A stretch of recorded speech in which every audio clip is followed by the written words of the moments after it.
Dillinger picks it up for St. Louis, shoots it around the boards. Going far side against the boards. Shot but not out, kept inside the zone by Kaufman. Good job by Kaufman to keep that in the zone. Kaufman goes back to the neutral ice area, picks it up, dumps it inside the zone. Going after that is Durich. Durich in the corner, fights for it against Schilly. Schilly shot it but not out. Finally, Edmonton works their way out of their own end zone. Long passing play. Barr dumps it out. Barr gives it off to Labonte. Labonte comes inside the zone, worked off, hammered in the corner by Dillinger. Shot against the boards, kept inside by DeWilliams. DeWilliams, good job. Shot it. Oh, it's kept onside. Good move there by Durich to keep it inside the zone and onside. Alberding shot it. Couldn't get it out. Falls down, gets back up to go after it. Takes his man off the play. Good defensive job done by the D-man for St. Louis on this one. Dillinger gets worked out. Referee Tony Weiss says, nah, you fell down. A bit of a dive. The only thing that missed on that one was the splash. Keep on going, boys. Life goes on. Away we go out of their own zone. Kaufman had it against the boards. Lost it. Alberding shot it around the boards. Bit of a tee-off shot there outside. Goes in the neutral ice area by Schilly. Schilly goes after it. Inside. Oh, good move there. What a play by Kaufman. Almost stole that one. Going inside. Blues picked that one up. Lost it. A bad passing play right there. They couldn't get control of it. Oh, tough break for Edmonton on that play right there. Straight down out of their own end zone. Lobert Jr. come down. Pass ice in front. Yablonski and takes a shot in front of the goal. Tee-up shot right there. Just hammers it.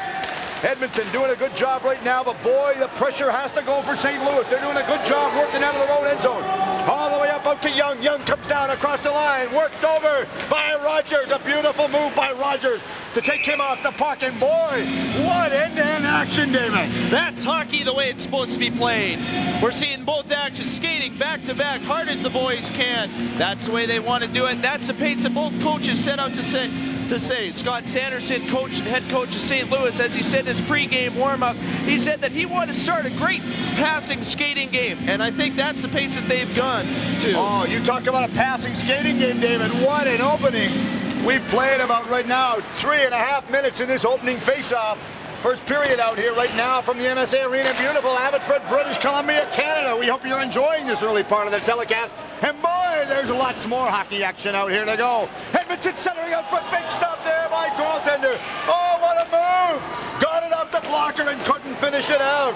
Mecco has it. Mecco shot it around the boards. Labarge trying to get it out. Kept inside the zone right there by Heinz. Heinz gets it against the boards. He's hammered. Cross-ice goal mouth pass. What a dangerous play in front of the zone right there. Labarge has it. Frees it against the boards. No, they kick it loose. What a move! Oh, they finally work it out of their own end zone. No, going back after it right there. What a move by Heinz. Heinz just literally stripped him of the puck. Straight inside. Working the way in towards the goal right now. Labonte takes a shot. Back out shot by Durich. Oh, blocked in front of the goal. Labarge dumped it all the way out in the neutral ice area. Durich dumps it back inside the corner. Working the way out of that is Rogers for St. Louis. Tees it up and hammers it down. We have icing call and a face-off inside the zone with 4:27 played in the first period from Abbotsford. Well, that's a great move by St. Louis to get the icing call there. Obviously, their player decided that it was time to settle things down. They were caught in their own zone. It was time to get the puck out because Edmonton was pressing hard, and when the team presses hard, usually a goal is scored. Well, the team's going to press hard. You talk about the coaches. We'll get back to the coaches, but boy, the coaches come to play. This is the final game right now of this championship game, and they know what they want. St. Louis 0, Edmonton 0 in the first period. Oh, good game here from the MSA Arena. Hornberg had it, shot it around the boards, giving that one over to Yablonski. Yablonski back to Hornberg. Cross-ice pass, working that out to Ricketts. Ricketts comes up, dumps it inside the zone. Going after that one is Walsh. Walsh in the corner, taking off the puck there by Burns. Burns in the corner, fights for it against the boards. Yablonski. Yablonski back up the point to Neal. Shot deflected in front, go over the far sideboard. Williams couldn't get that one out. Blocked at the point, dumped inside. Williams goes after that one. Burns has it. Burns centering pass. One out front. Yablonski takes a shot. Blocked at the short side of the goal. Trying to get that out. Oh, going into pinch on that one is Neal. Neal keeps that one inside the zone. Working away. Ricketts goes in. He's stripped to the puck. Once again, Edmonton working out of their own zone all the way up to center. Comes down across center. Dumped in the zone by Smith. Go Edmonton team going off on a wholesale line change right now. Good move. Them boys are just absolutely bagged. They have to have fresh horses to get them out there and get them motivated. Young in the corner. Young back pass at the point. Spilowinski dumps it out, takes a shot that's blocked at the point once again by Ricketts. All the way down in the Edmonton end zone. Durich goes after it, takes it behind his own goal. Nice passing play there to get it up the center. Comes down, gets in the linesman way. Linesman tried to do his best. Marcus couldn't move in that one quick enough. Dean Blonsky across the line, passing out straight in front, working the way in towards the goal. Kaufman goes in, takes a shot. That's worked out. Gachetti shot it. Blocked. Big shot there. Blocked and stopped in front. What a beautiful move there. But what a shot. Mecco teed that one up. I tell you, he was going for the 19th fairway on that shot right there, Dave. Wanted to get it on goal, just as that shot was. Goaltender wants a rest, and does he get it? You bet he does. Well, that's what St. Louis has to do, is keep pressing in that zone. As we saw the pucks fired out from the blue line, and that's the way it's done. You got to get that puck on net. You have to take shots. Without shots, there's no goals. Oh, they've got to get the shots, but they're getting big shots. The thing is, right now, we've played about 6 minutes and 8 seconds. They're getting good key shots right there. There you can see the goaltender right there. From the draw, back out. Albering takes a shot going around on the far side. Durich has it. Durich gets leveled right there by Kaufman. Big move by Kaufman just to KO him. Working the way out of their own zone. Blocked in front, kept inside the zone. Going after that is Schilly. Right to goaltender Yarman. Yarman leaves that for his own D-man. We have an injured player behind the net. He got hammered on that one. I don't know what it was, a stick or what the problem was. Quick to get out here. Player gets up and takes his time. Well, Matosello runs out to the players' bench. Oh, he's back in now. This is the problem that us Canadian people are having. The American hockey players do not make neck guards mandatory. That player number 15 for St. Louis, Rob Dillander, he's not wearing a neck guard. Under U.S. Hockey Association rules, a neck guard is not legal. Yet the boys have to wear a mouthpiece to protect their teeth. Whereas in Canadian rules, they have to wear a neck guard. No, that's very well taken. But I'm going to get back to that neck guard point very quickly, because I've got a concern about that, and it frustrates me about the lack of, I guess you would say, safety from a neck guard's point of view for a player. We're back to live action right now. St. Louis shot the puck out and down the ice. Icing is waved off. Deep inside the zone. Yarman stops that. Gachetti has it. Picks it up for Edmonton. Gachetti stole it all right there. Big move by Fedorko, and Fedorko blocked it. Dumped back inside the zone by Rogers. Going after that once again is Rogers. Rogers goes in. This guy is all over the ice out there. Picked up. Loberg Jr. has it. Loberg gets hammered in the corner back there. Good move, and you talk about the boys throwing the weight around. Are they ever? Hines has it up at center. Hines runs a pick play. Good move for Edmonton. Comes down, takes a shot. Lord just tees it up right there. Couldn't get a good chance at the rebound.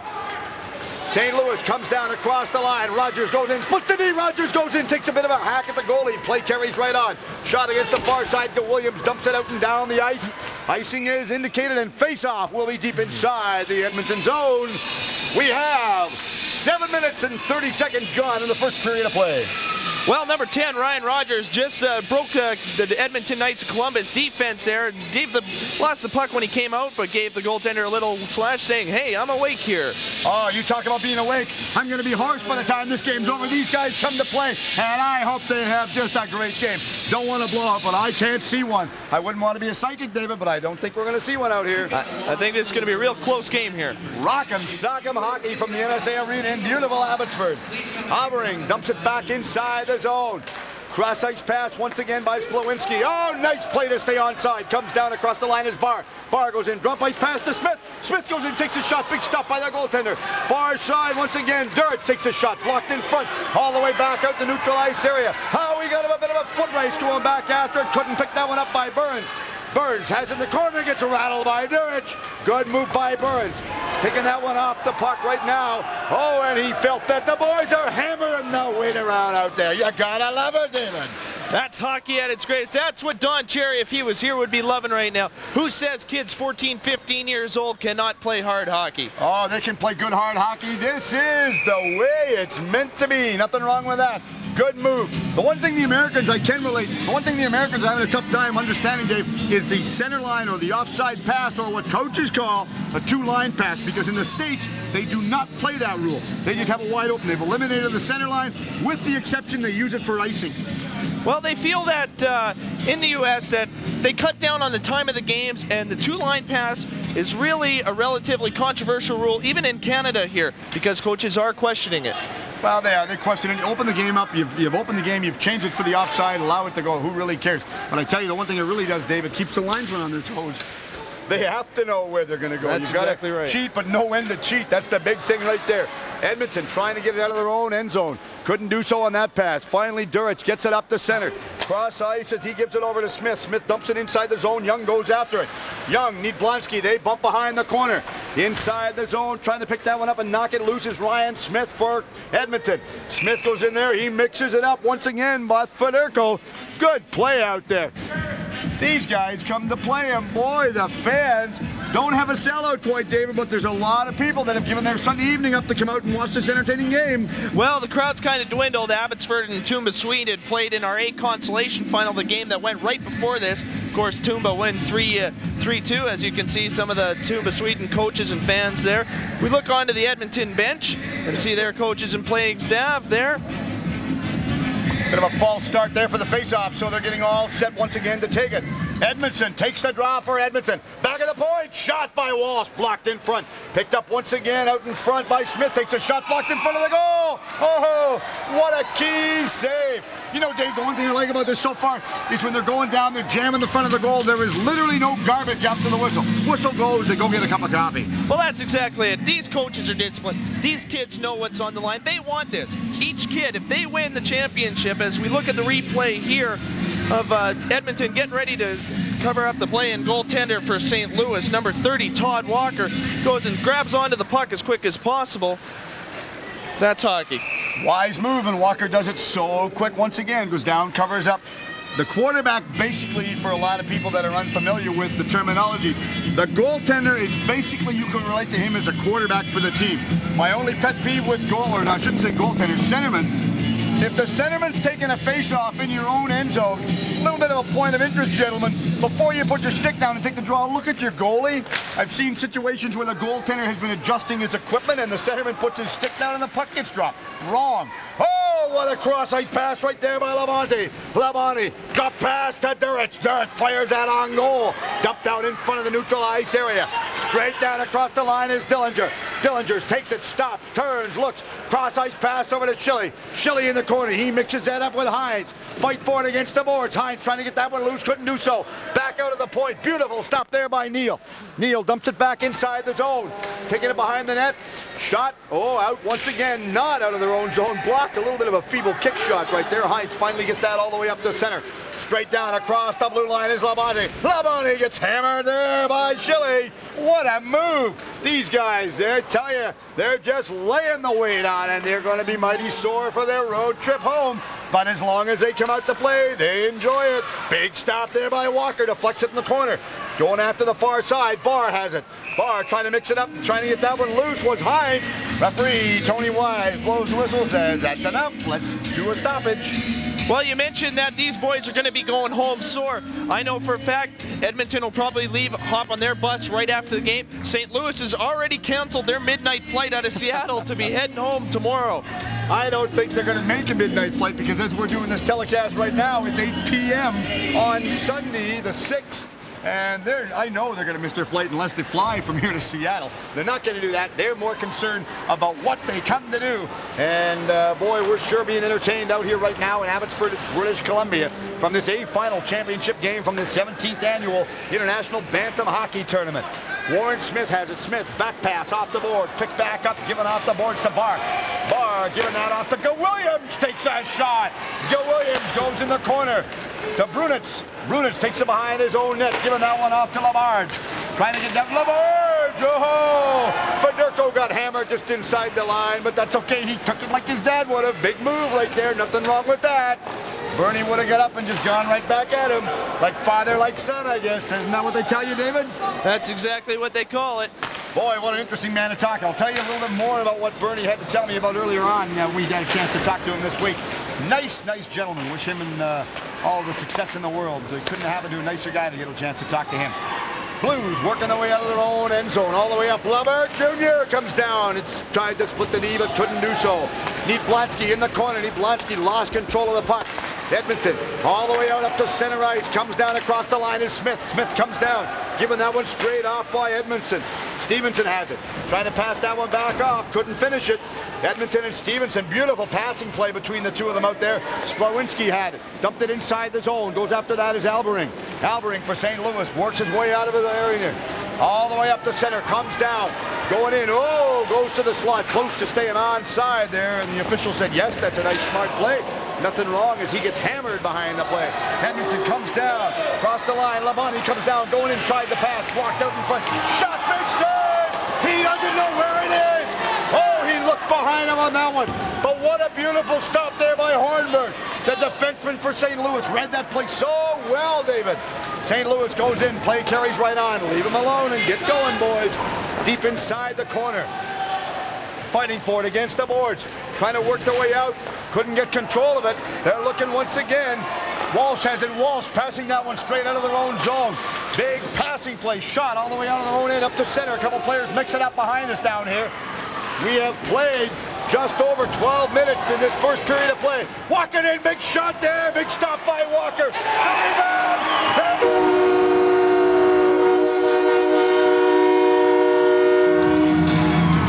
Edmonton take the early lead. We have played 12 minutes and 36 seconds, David. What a goal! Well, Ryan Barr, his first goal in the semifinals and playoffs extra here. As we can see on the replay here, he bails right into the end zone and puts it upstairs on the sprawling goaltender, number 30, Todd Walker. Puts it upstairs. We took the pause to refresh right there, had to have a drink of our coffee. We wanted that one, David. That was a good game. But boy, you talk about entertaining hockey. What a move right there. They are playing. Here's the announcement of the goal. Ryan Barr. Assist number 10, Warren Smith. Time of the goal, 12:36. Good game, Dave. The boys come to play. Dejection a little bit I can see on the faces of some of the St. Louis players, but not to worry because there's a lot of time left, and I really believe the players understand that, David. Okay, we're going to get downstairs right now to Matt. What are you going to tell us? Yeah, thanks there, Steve. Shots on goal so far, 10-1. We're 13 minutes into the game. Spoke with the coach of St. Louis. And Scott Sanderson says his team is not yet frustrated, but certainly they've got to be on par to have fewer shots on goal than they've averaged goals per game. So right now, shots on goal 10-1 in favor of Edmonton. Back to you guys. Thanks very much, Matt. Good information right there supplied to us by Matt. And you've got to be pleased with the amount, especially the teams, the shots that they're taking. The shots are a very key factor. Go after them, get the shots, and don't worry about it. Inside the zone right now for Edmonton. Try to shoot it out. Walsh blocked that, stopped it. Couldn't get it back out, working the way out of their own zone once again. Walsh, cross-ice pass, up to center. What a move there. Edmonton across the line, hammers that on goal. Big move there. Stopped by Walker on the short side of the goal. Shot, but not out. Picked up inside the blue line, kept inside the zone by Lord. Lord dumps it off the backboard, picked up by Rogers. Rogers shot it, but not out, failed to get it around. Blonsky couldn't get it out of their own zone. Lord keeps it in for Edmonton. Oh, lost play. Stay out. Working the wrong way is Rogers. Rogers comes down, but he was offside. Oh, number 24. Jordy Federico was offside. I thought he was going to pull his groin trying to stretch for that one, Dave. Well, he was Jordy Federico, number 24 for St. Louis, was tied up on the blue line. Great defensive play by the Edmonton Knights of Columbus. And then number 10. Okay, we got a score. Edmonton KFC 1, St. Louis Blues nothing. Oh, good one. Yeah, you were talking about Federico. What a move, though, because he did everything possible to stay onside and just couldn't manage it. Albering works it out of his own end zone all the way up the center. Couldn't get that pass over to Burns. Finally, Burns still almost in the attacking zone going after that. Good job by Burns forechecking. Shot out and down the ice. Icing is waved off right now. It took a little bit of a deflection outside the neutral ice area. Gets rocked inside the boards. What a move. Oh, beautiful play right there. Splawinski lost the puck on a steal. Blonsky goes in, takes the shot that's blocked in front by Walsh. Good move. And these guys are playing exceptional hockey. Straight down, all the way in right now is Labonte. Labonte comes down. Going into the far side, takes a shot on goal. Walker steers that one in the corner. Taking their time and working their way out of their own end zone. Cross-ice pass, couldn't get out of their zone. Smith intercepts. Smith coming in on goal, being worked over by Mecco, takes a shot, steered in the corner. Oh, nice play there by Barr. Couldn't get a hold of it. Takes the wraparound pass. Big stop on the short side by Walker. Boy, Walker's a big guy, and he's really covering the short side of the goal real well. Referee Tony Wise letting him play, and they're just doing just that. As long as you keep the garbage out of it, I know Tony's going to let him play. Nice passing play all the way out in the neutral ice area. Working it out is Fedorko. Comes straight up the center. Goes down. Kaufman gets his own balance, gets back up and goes down inside their own zone. And we have an icing on this call as Rogers was chasing it. And we have played 15 minutes and 13 seconds. Well, you mentioned the size of these players. These big kids are seeming to get bigger and bigger every year. The top size kid of this tournament this year was from Calgary, from the Calgary Canucks, and he was 6'5", 225 pounds.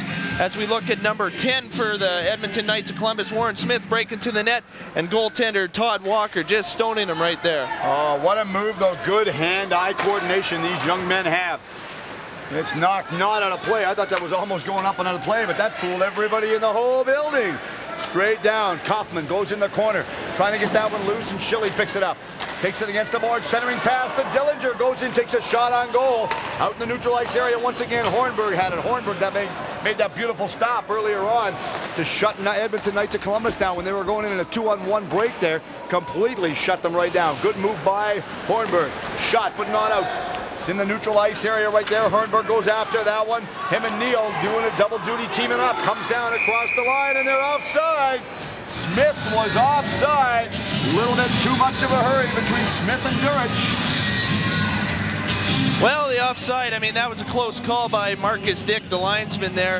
It happens in hockey. Once you get a little bit too excited, Edmonton was breaking in on a 3-on-2, and a couple players just jumped right ahead of the play just by a little hair there. A little bit of momentum going in their favor right now. They've taken an early lead, as they so call it, but it was basically a good move. You get the momentum going in your favor, and you know, you sometimes forget about those funny colored lines out there on the ice, Dave.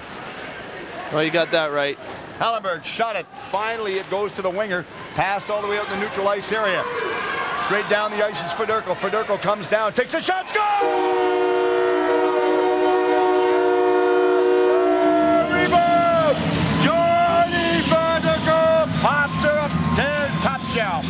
We're tied at 1 now. Jordy Fedorko breaking in on a 2-on-1 here. Fedorko being the son of and former NHLer Bernie Fedorko. Here we look on the replay. If you look at Jordy Fedorko's head, he's looking at his former trailer there on the 2-on-1, and he pipes it right in the top corner. What a move. Used him as a decoy coming down there. Put her up top shelf, right where Grandma keeps the maple syrup, baby. You got her right there. What a move. But what a smart move to use his winger as a decoy, David. You don't see that too much in minor hockey these days, and that's just a real experience play.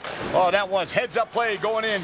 Kept, oh, it's offside if they end up touching it, but they didn't. Here's the announcement of the goal. Assistant number 4, Eddie Alberting, and number 19, DJ Loberg.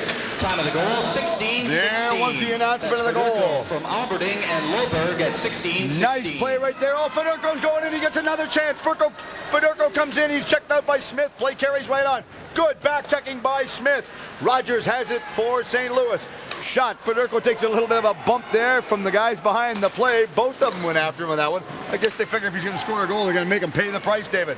Well, that's exactly it. Hockey's a part of paying the price. If you're not willing to pay the price, you ain't going to win. That's right. Pay the piper and suffer the consequences later on. Good game. Very entertaining. I'm really impressed with the caliber of play that we're seeing out here. We have played 17 minutes and 1 second, and boy, what entertainment. Top dollar entertainment. This is good. These young guys haven't signed a pro contract yet. They want to get there. Well, out of this tournament, last year's tournament, we noticed, the last NHL draft, we noticed 13 kids who formerly played in this tournament went to different NHL teams. Oh, nice feeling, you know, for the tournament, all the teams that are involved with it. What a smart play. Inside the corner, Niblansky took his man off the puck, picked back up once again by Ricketts. Ricketts tried to get out the neutral ice area on a steal right there by Edmondson. Lloyd Burns almost stole that cross-ice pass.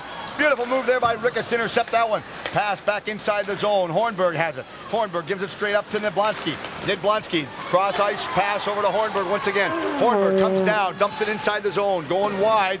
Yarman just casually leaves that, let it go in the corner. Good move. Niblansky takes his man off the puck. big stop there. They're just hammering each other. Ricketts goes in. Good job forechecking. Kept inside the zone by Burns. Burns gives that one back out towards Jablonski. Jablonski goes in, tries to pick that one up. Oh, and a steal there. Couldn't get a hold of it. Misplay. Young took it from him. Jablonski got it back. Going in. Forehand, backhand, and couldn't get a good rifling shot away. As it goes up, it goes out of play. And the referee, Tony Wise, blows the whistle with 1:59 left in this first period of play. Well, you got to be happy with the tempo of this game. They're checking each other hard, both teams, Edmonton Knights, Columbus Squires, and the St. Louis Blues. Here we look at the replay. Number 13 for St. Louis, J.C. Burns, tries to wrap that in, but no, sir. The defenseman for Edmonton just won't let it. Gets his little bit of a stick up there in his face.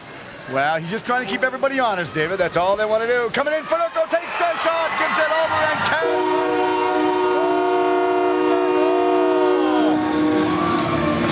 what a passing play by Federico to Caslin to put it underneath the sprawling Yarman, who had absolutely no chance on stopping that one. Well, Pat Caslin went through the 5-game round robin with 4 goals, 2 assists, for a total of 6 points, and here he comes up with a very big important goal with only 1:53 left in the first period. Boy, from the last time we had a stoppage of play, it was only 6 seconds until they scored that goal. Nice goal. Rogers comes down across the line once again, going in against the corner. Caslin playing the D point out there, going in. Here's the announcement of the goal scorer. Assistant number 14, near the large, and number 24, Jordy Federico. Time of the goal, 18:07. Nice passing play to get that one top in right there. Takes it 2-1 lead right now. Clock ticking down in the first period of play. Dumped all the way out in the neutral ice area. Picked up again by Heinz. Heinz dumps it inside the corner. Lord goes after it. Lord does a good job forechecking, knocked out of the air and picked down by Heinz once again. Heinz having a good strong one. Caslin comes down for St. Louis. 1-on-1. Caslin takes a shot. Oh, low and wide, far side. Going over to pick that one up is Gil Williams. Gil Williams couldn't get that one out. Kept inside the zone, going in the corner. Trying to keep it out right now of their own zone so they don't get a good shot and goal. And we're called for an offside pass. Face-off just inside the blue line. Well, there's that 2-line pass that you mentioned that the St. Louis Amateur Blues weren't used to. This time it was the Edmonton Knights of Columbus. And they should be used to it. Exactly. Number 12 there, Ryan Barr getting called for touching the puck after the puck has crossed 2 lines. I'm sure that won't happen again. No, probably not. They have to play discipline. The key to the 2-line or the offside pass is the fact that it's the position of the player inside the line. The player at center has to be behind the center line to pick the puck up. In that case, he was not. Last minute of play in the first period of play from the MSA Arena in beautiful Abbotsford right now. Dumped inside. Nobody knows where it's at. It's like hidden. Oh, it was against the boards. It was on the side of the boards and nobody could see it. Well, it's a tough call for the linesmen. They got to really keep that eye on that little black biscuit that's out there being shot around at over 80, 90 miles an hour. Believe it or not, that even though these kids are young, they can shoot the puck that hard. Oh, they can really rifle that thing. Kept inside the zone once again by Mecco. Mecco takes a shot going after that and tried to get a hold of it with Smith. Smith lost it. Mecco picked it up inside the zone, and Walsh knocks it into the air with a high stick. We'll have a stoppage of play in this first period. Well, we're going to have to see both teams go into the dressing room in 40 seconds at the end of the period. And I don't think the game plan is really too much to change. Both teams are on a very equal pace right now, and the score really doesn't show the game. This game could very well be 0-0 at this time. Oh, it sure could, David. No exceptions to that. I fully agree with you on that. Both teams come to play. Their game plan is to skate fast, go wide, go hard, and get as many shots as you can, but challenge the goaltender for the rebound. The key to the success for these, go in and see if you can capitalize on a rebound on the goaltender. From the draw, goes back to Schilly. Schilly stopped it, goes around the boards, far side, picked up once again by Smith. Smith couldn't get it out. Oh, yes, he did. Boy, were they ever calling me a liar in that one, David. Both linesmen happen to see that one out there. That's good. That's a line. That's teamwork between the linesmen. If they're one's unsure if the other one calls it, they both make the call. That's the way they catch up with each other. I knew they did, because when I said no, it didn't look like it was out there. You can see the many flags of the players and the teams that have come here. The linesman looked up, shook his fist at me, said, "Smart enough, Steve, you know better than that." And he's absolutely correct. I should, but I don't always agree with it. But sometimes Not everything is fair in love and war, right? Exactly. Dumped inside the zone, no, and finally got it out in the neutral ice area. Albering had it, shot it against the boards. Inside and Kaufman going in. Clock's ticking now. We've got 20 seconds and change left in this first period of play. Edmonton taking their time. Beautiful center ice pass picked out of the air right there by Mecco. Nice play by Mecco to pick that one out. This guy can pick cherries without a ladder. I tell you, this guy's playing really, really well. Halliburton takes control. Shot but not out. Edmonton in control right now in the neutral area, and the buzzer goes. The first period has come to a conclusion. The score after the first period of play: St. Louis Blues 2, Edmonton Knights of Columbus 1. We'll come back with more hockey action right after this timeout.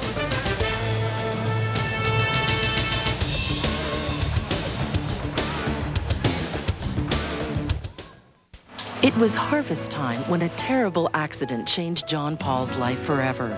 He was playing near a grain auger and fell onto the moving blades. Both his arms were severed. John Paul and other War Amps champs who have lost arms and legs in accidents appear on parade floats and television with a kids-to-kids warning. Don't let it happen to you. Play safe. Please call the War Amps about the materials available through the Play Safe program. Play safe. You're watching the Rogers Community Network.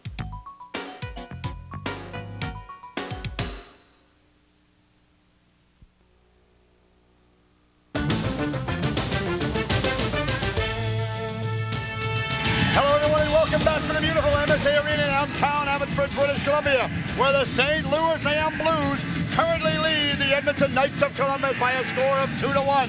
We're going to go downstairs to Matt Ross with a scoring summary for the first period. Matt? Thank you. Thanks there, Steve. We're going to look at the scoring summary. 3 goals scored in the last 7 minutes. Opening the score was Edmonton at the 12:36 mark. Ryan Barr from Warren Smith. Barr knocks in his own rebound, making the score, well, with the first goal, 1-0 Edmonton. At the time, it was 10-1 shots on goal for the Knights of Columbus, and it looked like St. Louis was out of their game plan. However, 6 minutes later, Jody Fedorko, streaming down on the left wing, rifles a bullet shot into the upper left-hand corner, tying the score at 1-1. He gets the pass from DJ Loberg, also an assist to Eddie Alberding. 2 minutes later, off a face-off in the Edmonton zone, Pat Caslin gives Edmonton a 2-1 lead. And speaking with the coach of St. Louis, Scott Sanderson, said that was a design play. St. Louis won the face-off. Pierre Labarge wins it. Jody Fedorko at the assist, and Caslin knocking it in 2-1. St. Louis. Shots on goal, Edmonton 12-4, heading into the start of the second period. Back to you there, Steve and Dave. Thanks very much. Good job, ace reporter right there. I tell you, Matt's right on top of everything. As long as we don't get him talking basketball, we're okay. Good move, Matt. Yep, right on. We're looking at having a very entertaining second period right now. We were talking, David, about the simple fact that right now St. Louis is ahead by 1 goal, but it's not a large margin. Not the way this hockey game's been being played so far. Both teams are pretty much even right now. Like we've talked earlier in the first period, this game could really be a 0-0 hockey game at this time. Oh, it's so easy. There's been a couple of real good shots to go, that have gone in. But the players come to play. We've said that before. We don't have a problem with that. And no doubt we're going to have a very entertaining second period right now. And I think Matt's all set for an interview right now. Let's get over to Matt. Yeah, thanks again there, Steve. Talking with the Columbus captain, Vojto Durec. Vojto, you've got to be disappointed having outshot St. Louis 12-4, but trailing. Yeah, well, we got to pick it up. How is it that you can avoid St. Louis getting that quick goal as they've scored twice? Well, we have to stop them from getting the puck around the boards because they're just rimming it around, so we got to pinch in and get the puck out. What did Coach Dave Mackey have to say in the dressing room? Just keep our heads up and keep on coming at them. Thank you very much. Right. Okay, back to you to start the second period. Thanks very much, Matt. Good job. And I tell you, Vojto wants to play and he wants to get aggressive. He knows what he wants to do. Good entertainment out here. We are all set to start the second period right now. These guys come out. I'm Steve Erickson with Dave Chernichan. Matt Ross is on the far side doing our ace field reporting over there. Good game so far, and we are going to be in for exceptional entertainment for the second period as Edmonton is right now trailing by 1 goal over the St. Louis Blues. From the draw, Edmonton Knights of Columbus come out on a real quick jump of the play. Goes deep down inside the zone. Neal tries to work that one out for St. Louis. Couldn't get it out. Picked up and stolen inside the zone by Young. Young still in control. Shot at Burns. Picks it up for St. Louis. Long, beautiful heads-up pass up to Nieblanski. Nieblanski shot at the far side. Ricketts has it. Dumps it inside the zone once again. Burns goes after that, and he couldn't get it loose as Yarham holds on that for Edmonton. Well, it's a quick start again for St. Louis on the period. I don't think the Edmonton Knights of Columbus Squires actually wanted to have this happen. What they did was they pressed into the St. Louis zone right off the bat, but St. Louis had a quick break down the ice, and goaltender for Edmonton, David Yarham, number 1. Thank you.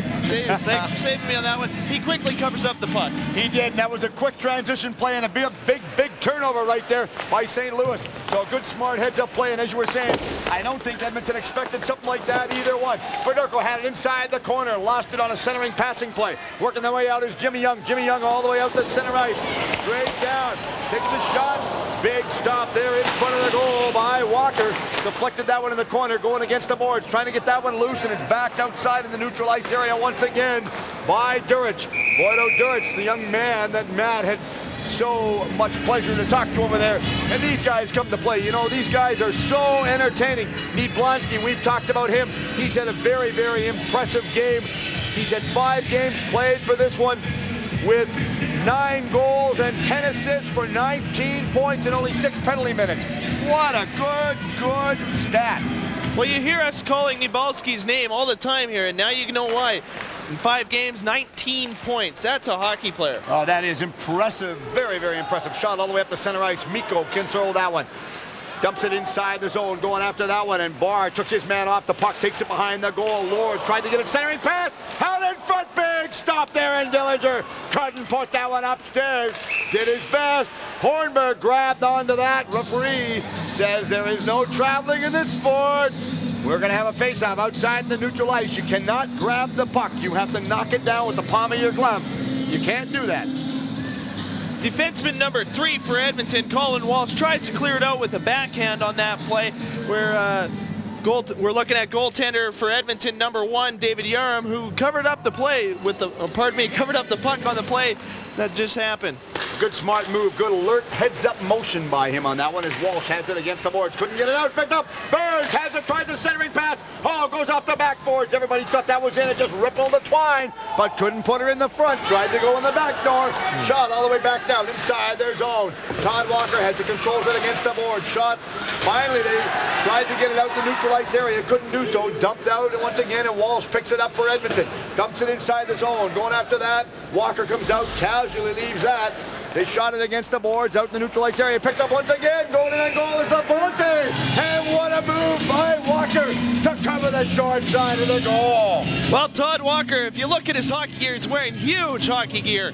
Those are goalies today are protected from anything. He probably barely even felt that puck hit him. That if you look at their goaltender mask on that play, those goalie masks actually are made to deflect the puck in any direction possible. We look at the replay here of the shot coming up. Here comes the play working in. There's a shot, and Walker covers up and seals that puck. Yeah, good move there, and Walker wisely, as we were talking, made another key save right there. Once again, a third stop. Oh, I tell you, this guy is overworked and underpaid.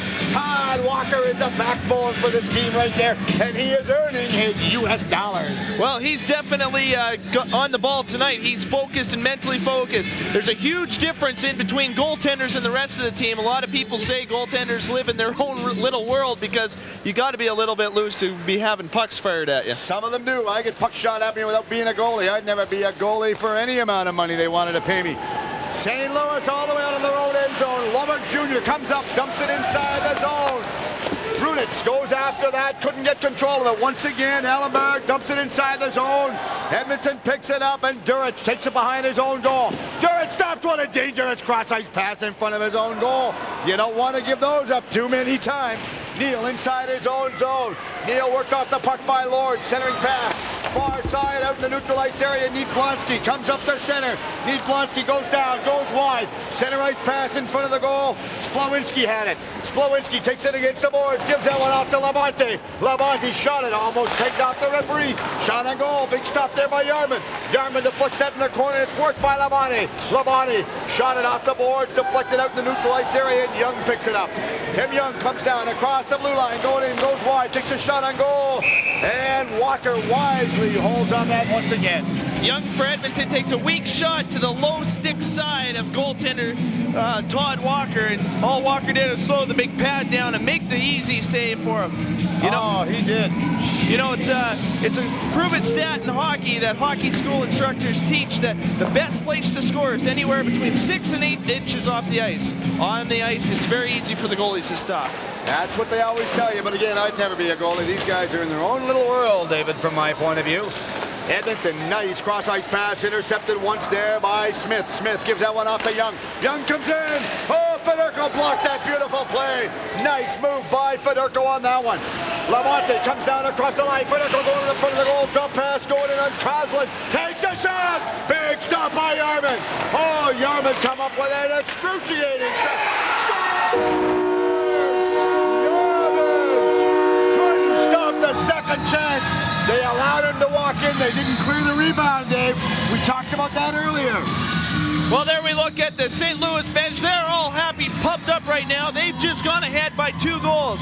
Edmonton, you cannot let them have the second shot and third shot like they just did. The defense's job was to clear the puck. As you look at the defense there, they don't cover the man, and Jordy Fedorko gets his second of the game and third point of the evening on an easy wraparound play by himself. Oh, never mind the coach being impressed. Dad'd really be impressed with the play of this young man tonight. Fedorko takes it on, wins it. Dumps it back out, and Hornberg dumps it inside the zone. Once again, we get it back, and here's the announcement of the goal. Assist to number 14, here Labarge, and number 44, Ben Caslin. Time of the goal. From Labarge and Caslin on that goal as Fedorko buried that one to give him a 3-1 lead right now. It's not over yet. There's lots of time left, baby. This Edmonton team are just motivated. They want to come back, and they dump it down the ice, and we have an icing call. Face-off will be deep in the Edmonton zone, and both teams having a well-deserved line change, Dave. Well, both teams worked hard. If you look at the St. Louis lineup there, Philadelphia Flyers used to have the Crazy Eights with Lindros, Recchi, and Brent Fedek. Well, these guys, you could call them almost the Crazy Fours, as St. Louis now leads Edmonton in the second period, 3-1. That's all well and good, but you tell them they're crazy, not me. The way they're playing like they're crazy with their heads cut off. I tell you, they're playing beautiful hockey out there. They're playing so motivated. Shot all the way out and down. Allenberg leaves it go. Goaltender comes out. Walker plays that. Smart move, but I thought he might have let that go. But then it was cutting through the goal crease, so icing would have been nullified anyway. Shot out the neutral ice area once again. Picked up by Ricketts. Ricketts comes down across the line. Splits the D and hauled down. Carries on. Blonsky takes a shot. Blocked going after that one. Trying to pick that one up. Mecco couldn't get control of that one.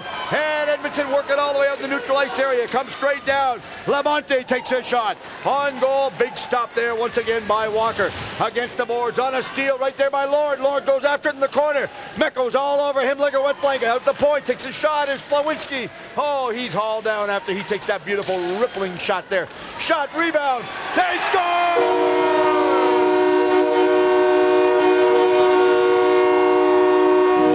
David Splawinski pops her home as the goaltender once again made the first key save and couldn't get the rebound. The D-man failed to take him out in front of the goal. There you can see a very, very happy bench right there. We'll look at the replay on this, Dave. Well, Edmonton starts to work the puck around and comes to David Splawinski here. Right there, and he just taps it in right through the net. That puck cannot be pushed out. We mentioned just before Edmonton was letting St. Louis into the slot zone that we like to call it in hockey, and St. Louis just let Edmonton do it, and that costs goals in the game like this. Oh, does it ever, and you can ill afford to give up a tough mistake. Here's the goal score announcement. Assistant number 14, Phil Labonte, and number 18, Doug Edmondson. Time of the goal, 4:56. On a steal, Ross ended up picking that one up. Nice passing play right there. Young comes down across the line. Young goes wide. He's worked off the puck by Neal. Good move by Neal there. They tee that one up, trying to get down to the neutral ice area. Gaschetti takes his man off the puck, picked back up once again by Kaufman. Kaufman comes down, goes in the corner, Walsh all over him. Taking it against the boards, fighting for it once now is Dillinger. Dillinger couldn't get control of it for St. Louis. Edmonton picks it up and very leisurely come out to center ice uncontested.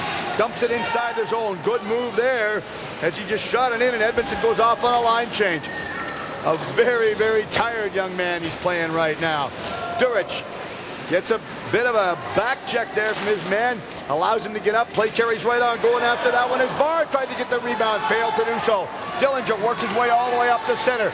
Comes down across the attacking blue line, goes to the high slot, takes a shot, deflected off the far board, picked up there is Schilly. Schilly's a centering ice pass.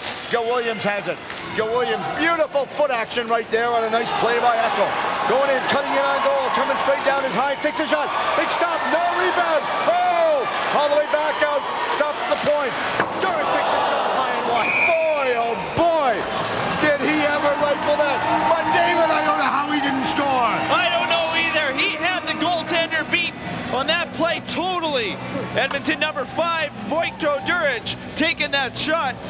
As we watch number 12 here, Ryan Bart knocking in, and St. Louis goes to clear the puck. But the puck goes back to Duric. He rips a shot off the plexiglass into the crowd. Oh, he just couldn't finish that one off in front. We're talking about the face-off location right now. Referee Tony Wise talks to the two young linesmen, Ryan Schmidt and Marcus Dick.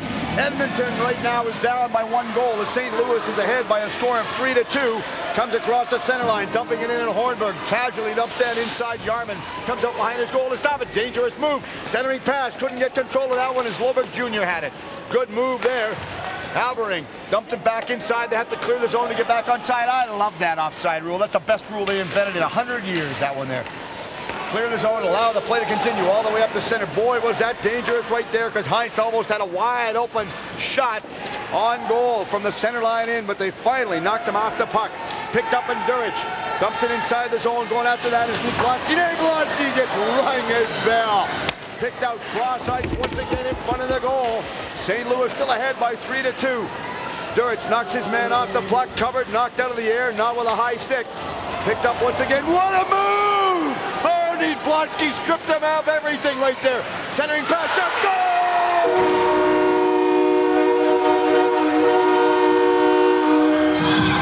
What a move by Blonsky as he turned him inside out and up, down, sideways at the blue line to pop that one over with a beautiful finish-off pass. Once again, Tim Niedbalski, number 7 for the Blues. He pulls the Calgary defenseman right over. And all he did was make a nice, cute pass over to his other partner on the wing.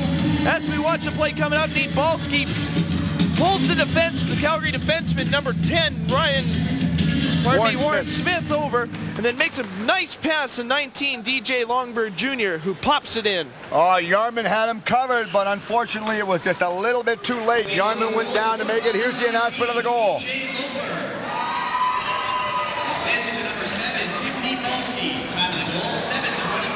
Well, you were talking, David, you were saying that's his first goal so far.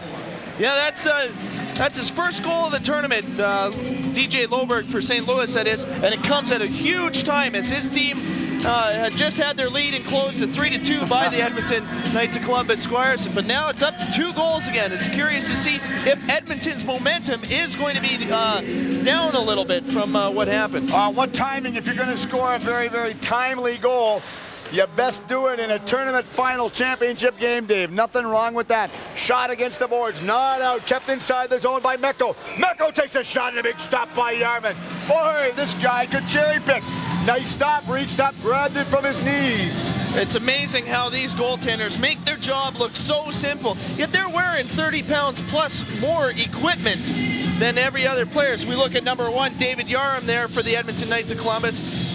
just looks so simple the way these goaltenders today make the game look. Here we look at the replay of the action. The nice tip by number 44, Pat Caslin, who already has a goal, and an easy save by Yarman. Yarman reaches up, grabs Etzes. I'll hold on and thank you very much. We'll have a face-off, kept inside the zone by Rogers. Takes a shot wide of the goal.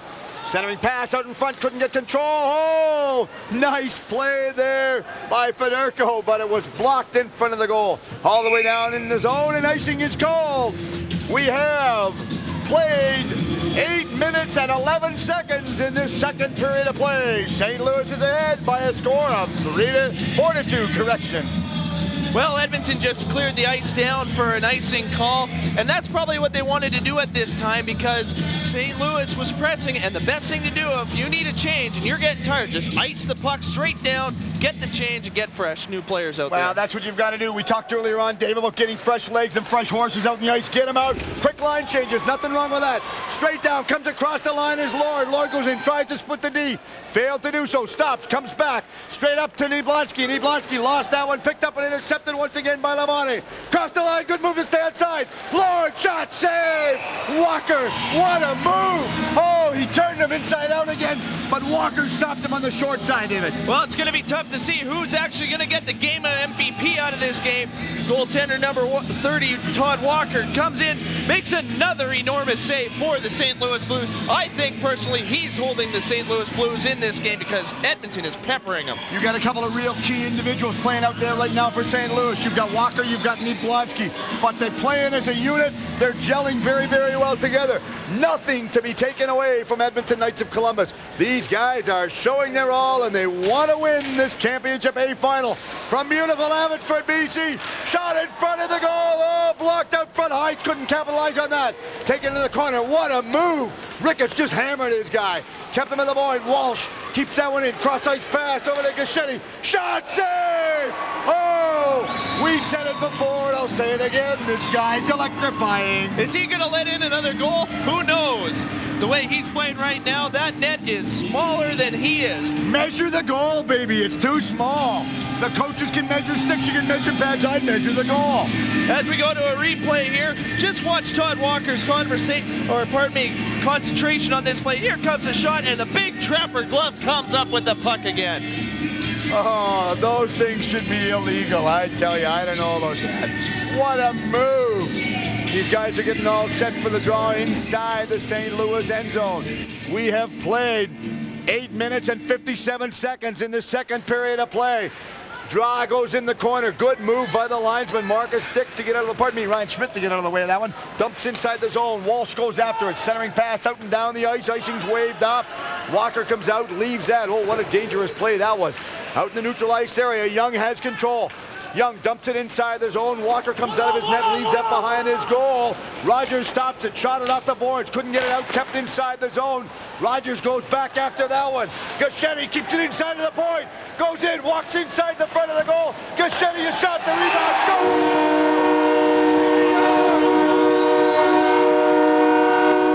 Timmy Young scores that one, but what a beautiful move. That was all set up, David, from the play Gaschetti made at the blue line to keep it onside.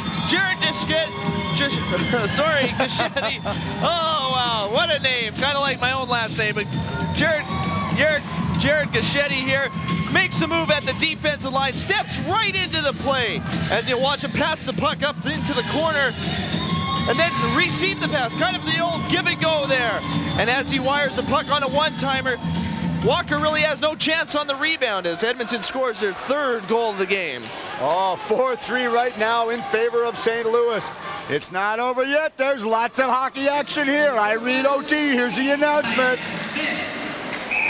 Assist number 6, Jared Gaschetti, and number 18, Doug Edmonton. Time of goal, 9:22. Oh, they're playing exceptional hockey here in Abbotsford. We want to welcome all our viewers across Canada, up in the northern part of Alberta, and down in St. Louis, Missouri of the United States of America. We hope you're enjoying this telecast. The 17th Annual International Bantam Hockey Tournament coming to you from beautiful Abbotsford, British Columbia. These guys are showing it all, and they're showing the scouts what they're made of. They want to go to the next level, and with this game, David, is any indication they're going to get there. Well, this is what scouts like to see. Me being a scout for a junior hockey club myself, I know I'm going to look at kids in this type of a hockey situation. Okay, well, you look at one real quick and hold that thought. I think Matt's ready for a quick interview. Matt, let's go downstairs. Thank you there, Steve.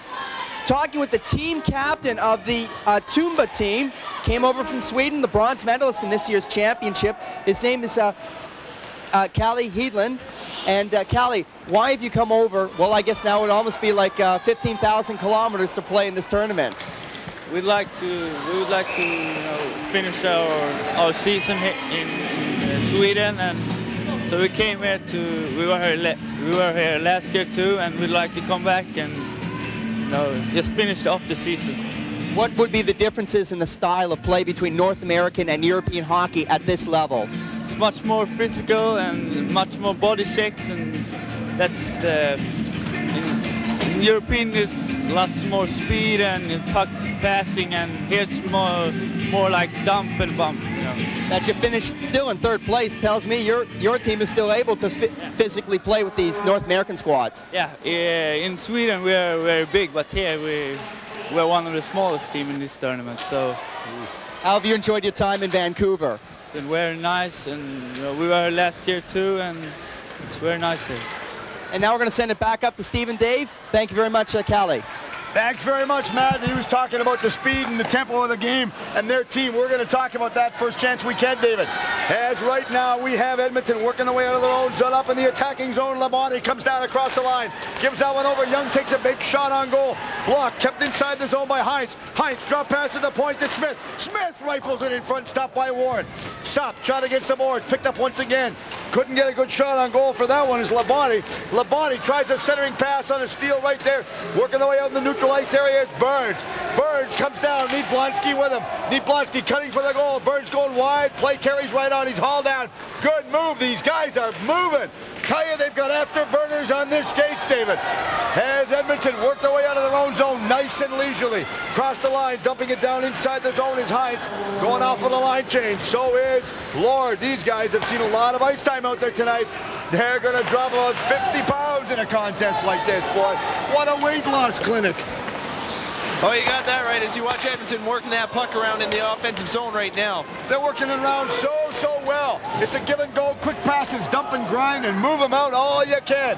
As we were talking earlier on to the Swedish team, and we're going to talk about the size of some of these players. First chance we can.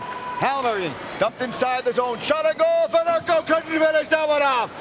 Callan takes it behind the goal. Picked up once again. Shot blocked against the boards. Dumped out in the neutral ice area. Shot all the way down. Do we have an icing? Yes, we do so. He was talking earlier on, David, about the team and the Swedish team, about the different caliber of play. He said they are a very big team over in Sweden, but over here, they're a smaller size team. We should allude to that because they are. They're a big team to us, but over there, apparently they're huge. Well, Sweden and the European countries, they don't really mind about the size. Size is not a factor there. It's talent, it's skating, it's shooting, it's passing. They don't worry about the physical aspect because they use a bigger Olympic ice surface. Whereas the Canadian squads, we're into a smaller rink. We like to use the physical body. We stress, coaches stress the body, play the body checking and everything like that. We do it every chance we can. I'm going to get back because I'll tell you something that they used to do between games when I was watching them out here, and I was quite impressed with it. Takes a little bit of a bump against the corner. Trying to get it out, kept inside the zone right there. Nice play by Neal to keep it onside in the zone. Going after that one is Kaufman. Kaufman, smart move, dumps it on goal. Picked up once again in the front of the goal by Splowinski. Splowinski tried to clear it out, couldn't do so. Rogers dumped that on goal. Far side once again, Splowinski. Shot it, but not out. Rogers stopped it, picked out of the air.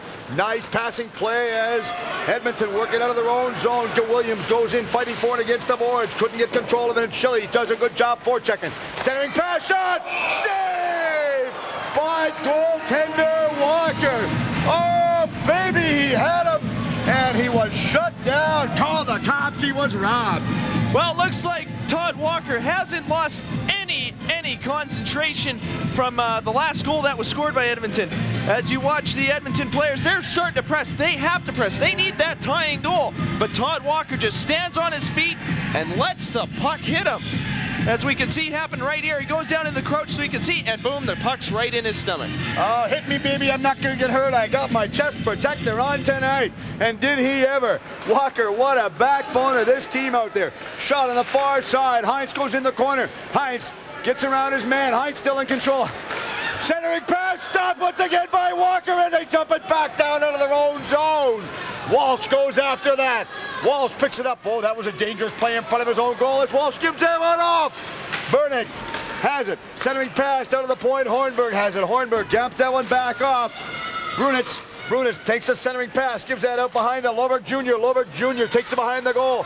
Brunitz stops it. Loberg Jr. trying to pick that one up. We've got 6:35 left in the second period of play. 4-3 in favor of St. Louis right now over the Edmonton Knights of Columbus. Only in the second period. Don't touch that dial. It's not over yet. There's lots of hockey action. Both teams having a wholesale line change. Shot off the boards in the neutral ice area. Picked up once again by Edmonton. Edmondson from Edmonton. Now there's a tongue twister for you, David.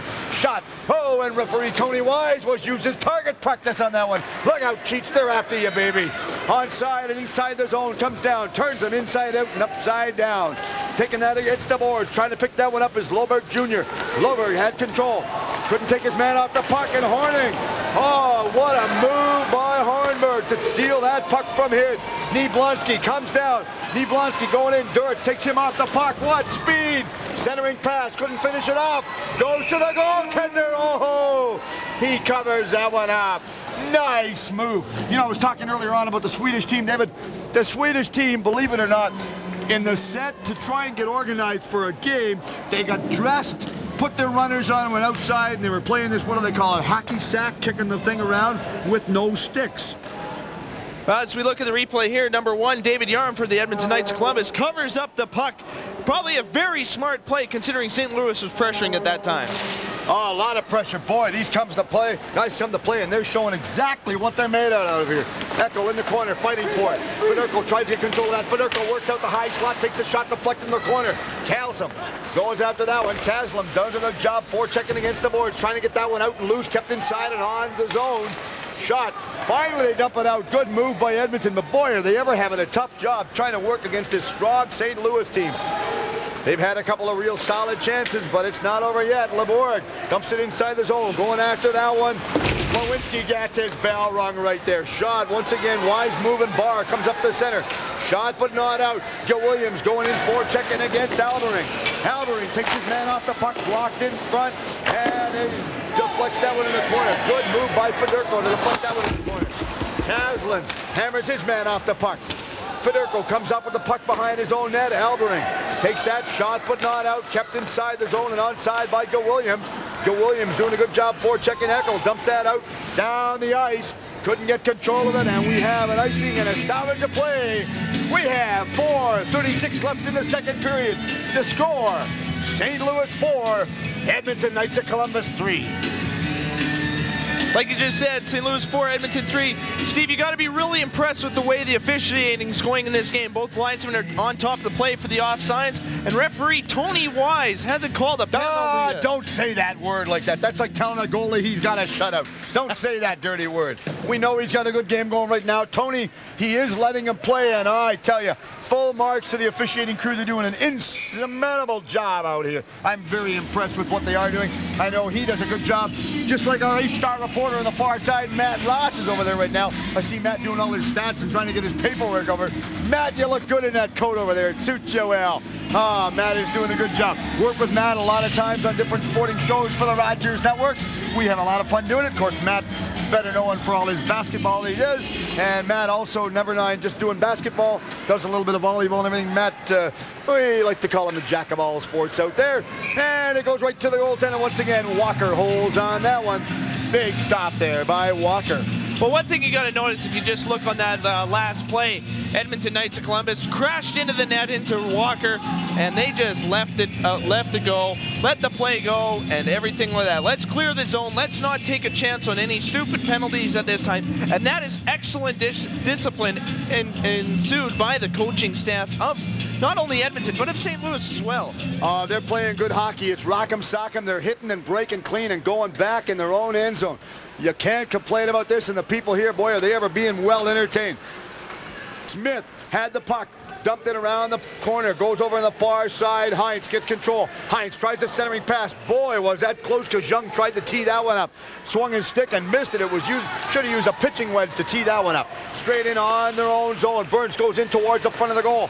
Burns walked over by Niblansky. Takes his man off the puck and they just carry right on. All the way up the center, back inside their own zone. Picked up once again by Rogers. Rogers stopped the shot, kept inside and on the zone once again by Labonte. Labonte couldn't get control. Goes after that is Young. Young doing a good job trying to get control of that one. Centers it around the boards, but not out. Finally, they take a real feeble shot. Couldn't get control of it. They finally did.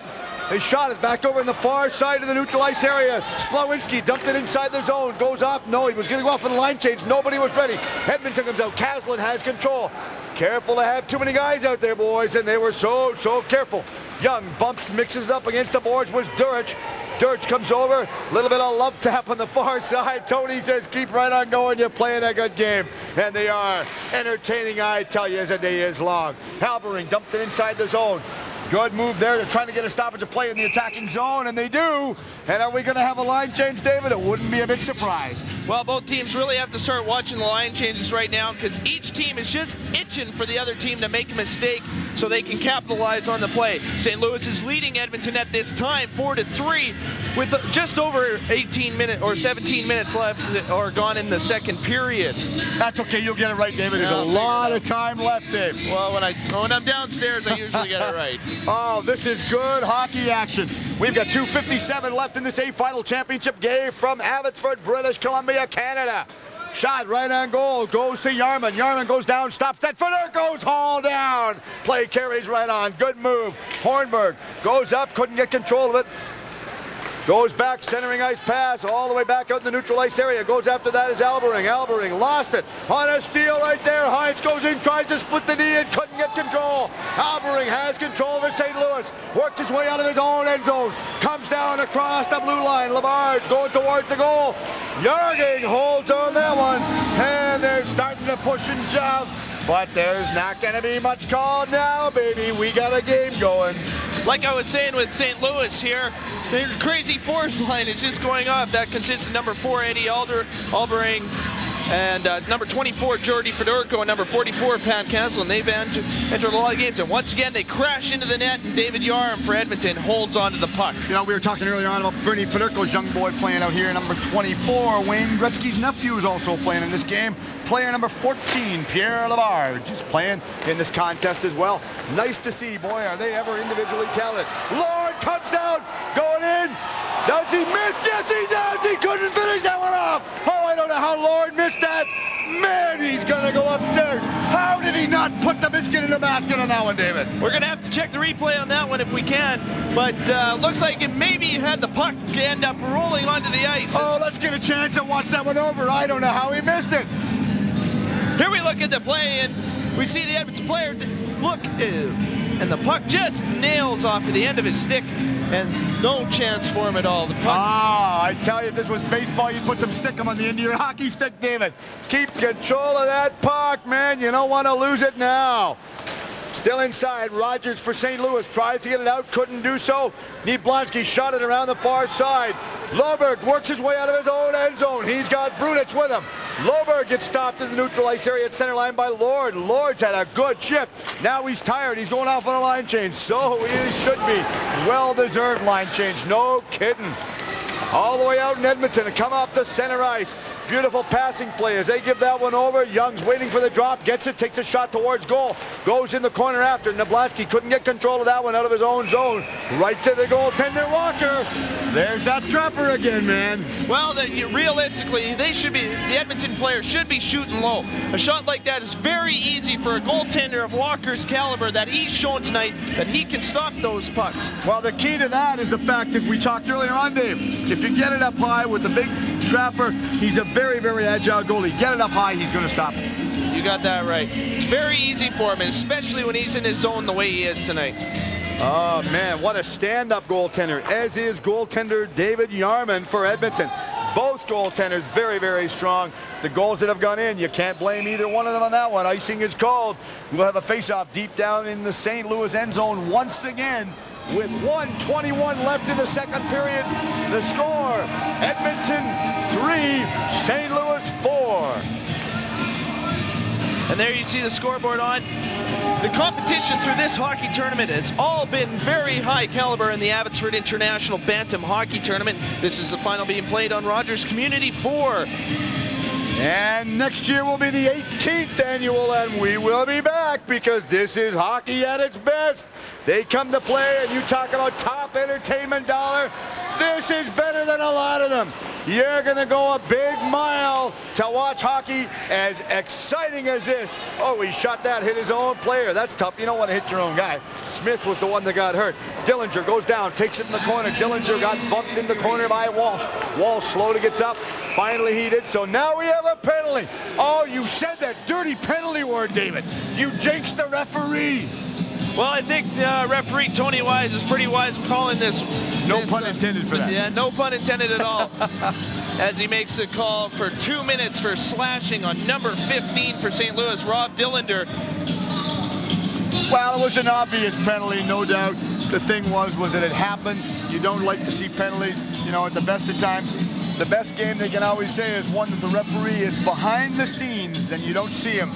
Mr. Wise, you've done a very, very exceptional job so far, and I know Tony will continue doing that for the rest of the game, and we're going to be well entertained.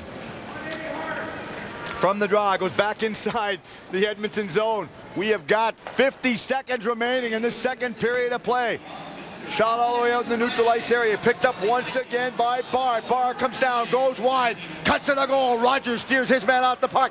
Back up to the point. Durich, cross ice pass. What a play by Durich to keep that one onside. Shot in front, deflected wide. Barr couldn't get a good stick on that one. He tried, but it just deflected and rolled off the end of his stick.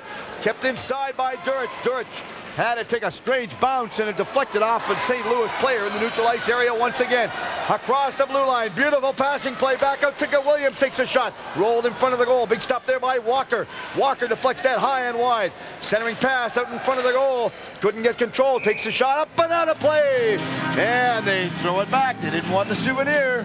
Well, you notice in hockey, you always hear the fans yell, shoot, shoot, shoot on a power play. But the key to a very good power play is to work that puck around like Edmonton is doing. Get 1 or 2 good quality shots instead of 4 or 5 or 6 shots. That is the important part on a power play. Would you agree? I sure would, and we watched this one here on the replay. Goes in, takes a shot, it deflected off the St. Louis stick in front of the goal, up and out of play right there. But a good, real aggressive move right now. Now we have a little bit of a consultation out there by Labarge, who was talking to referee Tony Wise. I have no idea. 8 seconds left in the second period. Good game right now. From the draw, Caslin blocked that one. Going down, Durich walks in, takes a shot, blocked in front of! Walker stops it! And a couple of players come together to mix it up. We have 2 seconds left. Don't touch that dial. All right, now, question left. You're down right now by 1 goal. We've got 2 seconds left. Would you pull the goalie?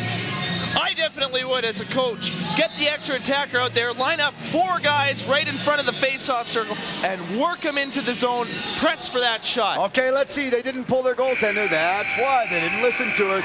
Oh, second period's come to a conclusion. These guys are playing hockey at its best. The score after 2 periods of play, St. Louis 4, Edmonton Knights of Columbus 3. Let's go down to the far side to Ace reporter Matt Ross for the second period summary. Matt? Yeah, thanks a lot, Steve. Once again, Edmonton maintaining a large discrepancy in the shots on goal in that second frame, outshooting St. Louis 19-8 for a total in the game of 31-12. Scoring, though, even at 2-all, and going into the start of the third, it will be St. Louis 4, Edmonton 3. Looking at the scoring, at 3:38 of the second period, Jordy Fedorko scoring his second of the game after St. Louis marches into Edmonton's zone on a 3-on-1. The assists go to Pat Caslin and Pierre Labard.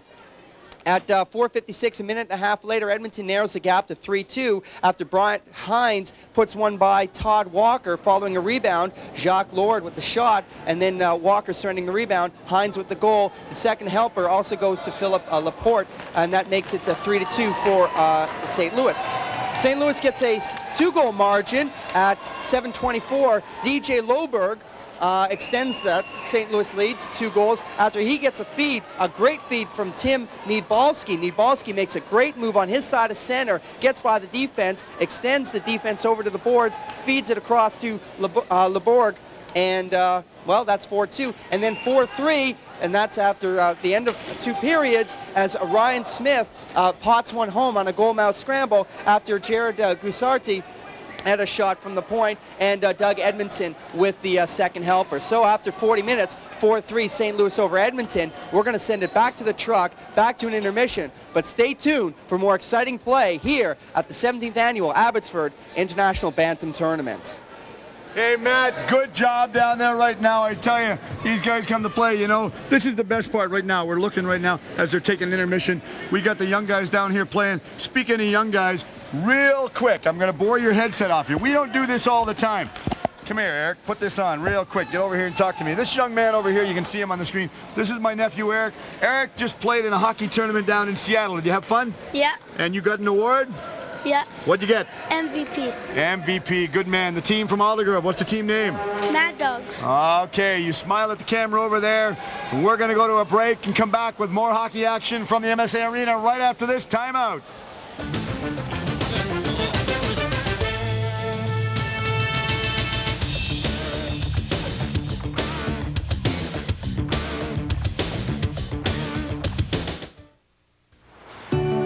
At Participaction, we're seeing how activity can be a family tradition for the fun of it and more. Sometimes things can just seem so stressful and out of context, and just taking a walk in the woods brings it all back down to earth for you, like what really is important. I want to instill some of the love of nature that my mother instilled in our family and carry that through. Active living from generation to generation, moving your way every day. Participaction. You're watching the Rogers Community Network.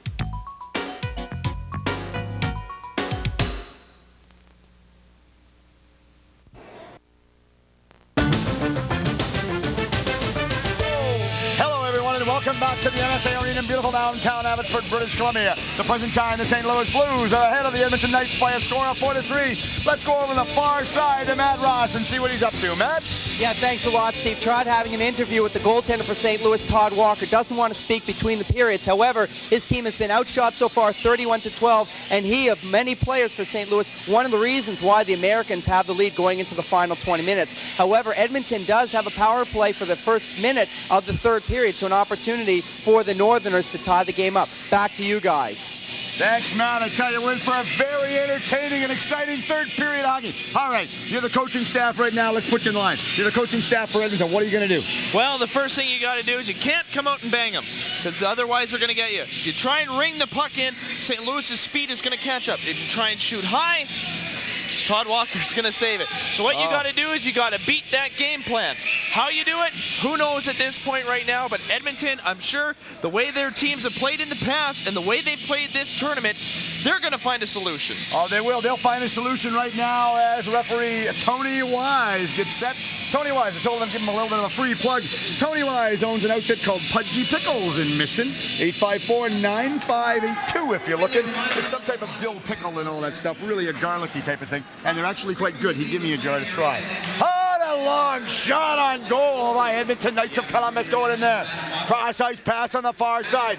Shot in front of the goal, trying to pick that one up. They're working their way out of their own zone very leisurely right now. Picked up on a steal and kept inside by Heinz. Heinz goes in the corner. Allenberg takes it and shot it, but not out. Picked up, good move there on a wide open steal, and Niblonsky comes down. Niblonsky's worked over by Duritz right to the goaltender, Yarmouth, who wisely holds on to that. And the officials got to get in. The tempers are starting to get there. Well, these teams are starting to get real aggravated and agitated with each other. They've played just over 40 minutes of hockey against each other right now.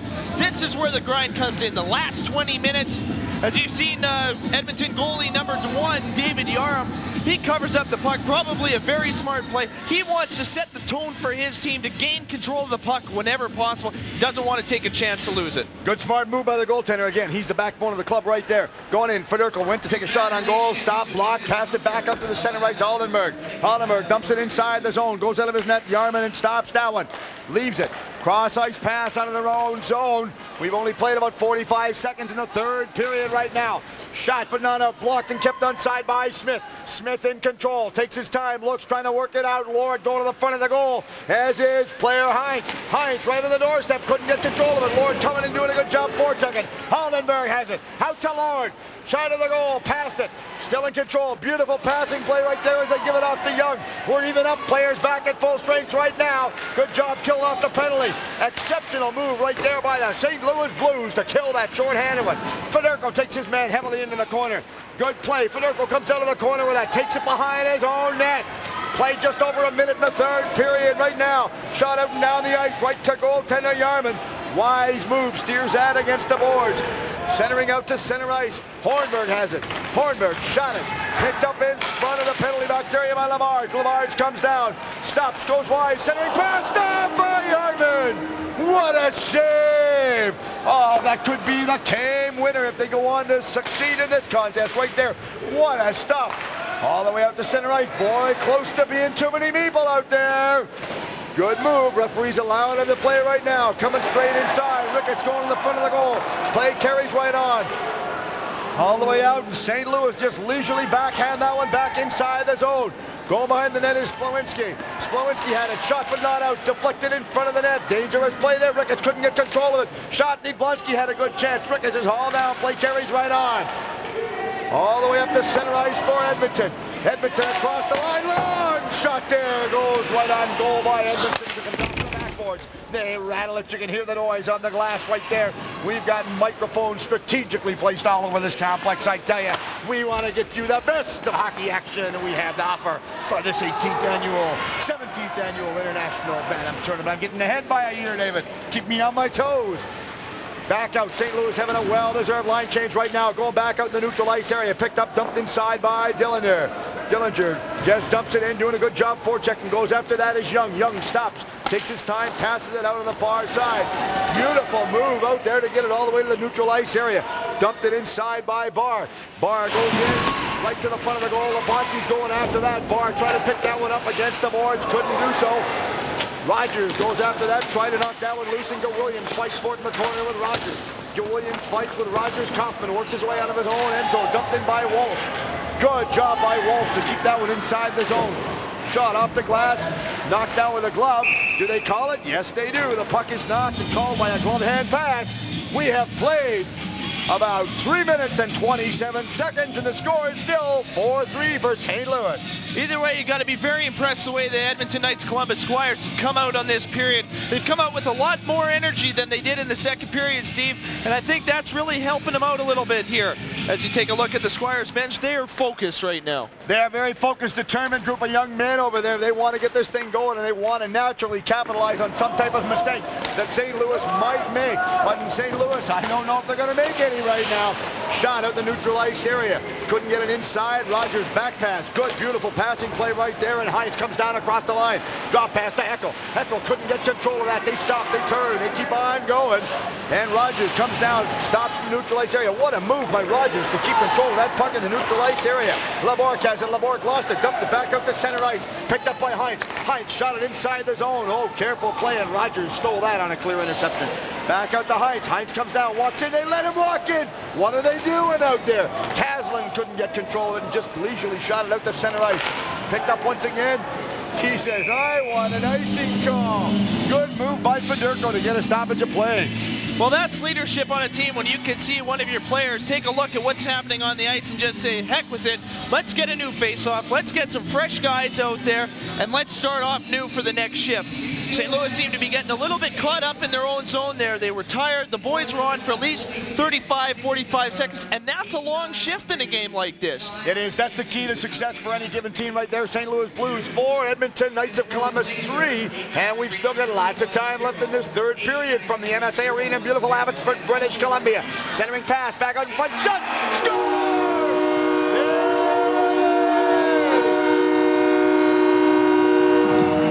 The tying goal, they bury it! Doug Edmondson! Now the key to that one, David, they haven't had a lot of shots on goal, especially this young man. I don't think he's logged a lot of ice time, but when you're going to shoot, hit her where it goes. Here we look on the replay. Number 9 for Edmonton, Tim Young, digs out the puck in the corner. He's working his butt off in that corner against the St. Louis defenseman.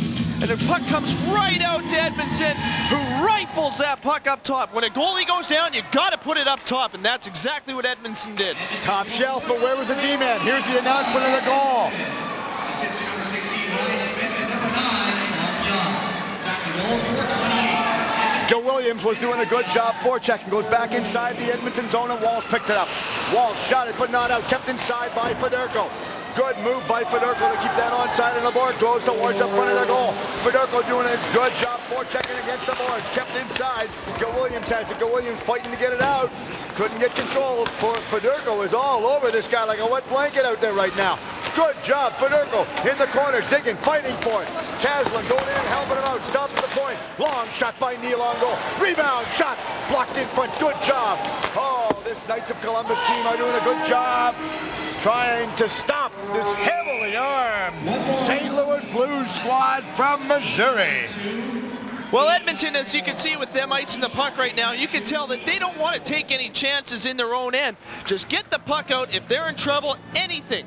That got them back into the game, gets them fired up, new plays, quick shifts, and as you saw just a couple moments ago, they go and pop in the tying goal to make the goal 4-4 at this time. Well, we played 4 minutes and 21 seconds, but we have a little bit of a stoppage of play right now. The referee's over at the penalty box talking to somebody about something. I have no idea what, but he's obviously going over to the players' bench right now. No, I don't know what he's talking about.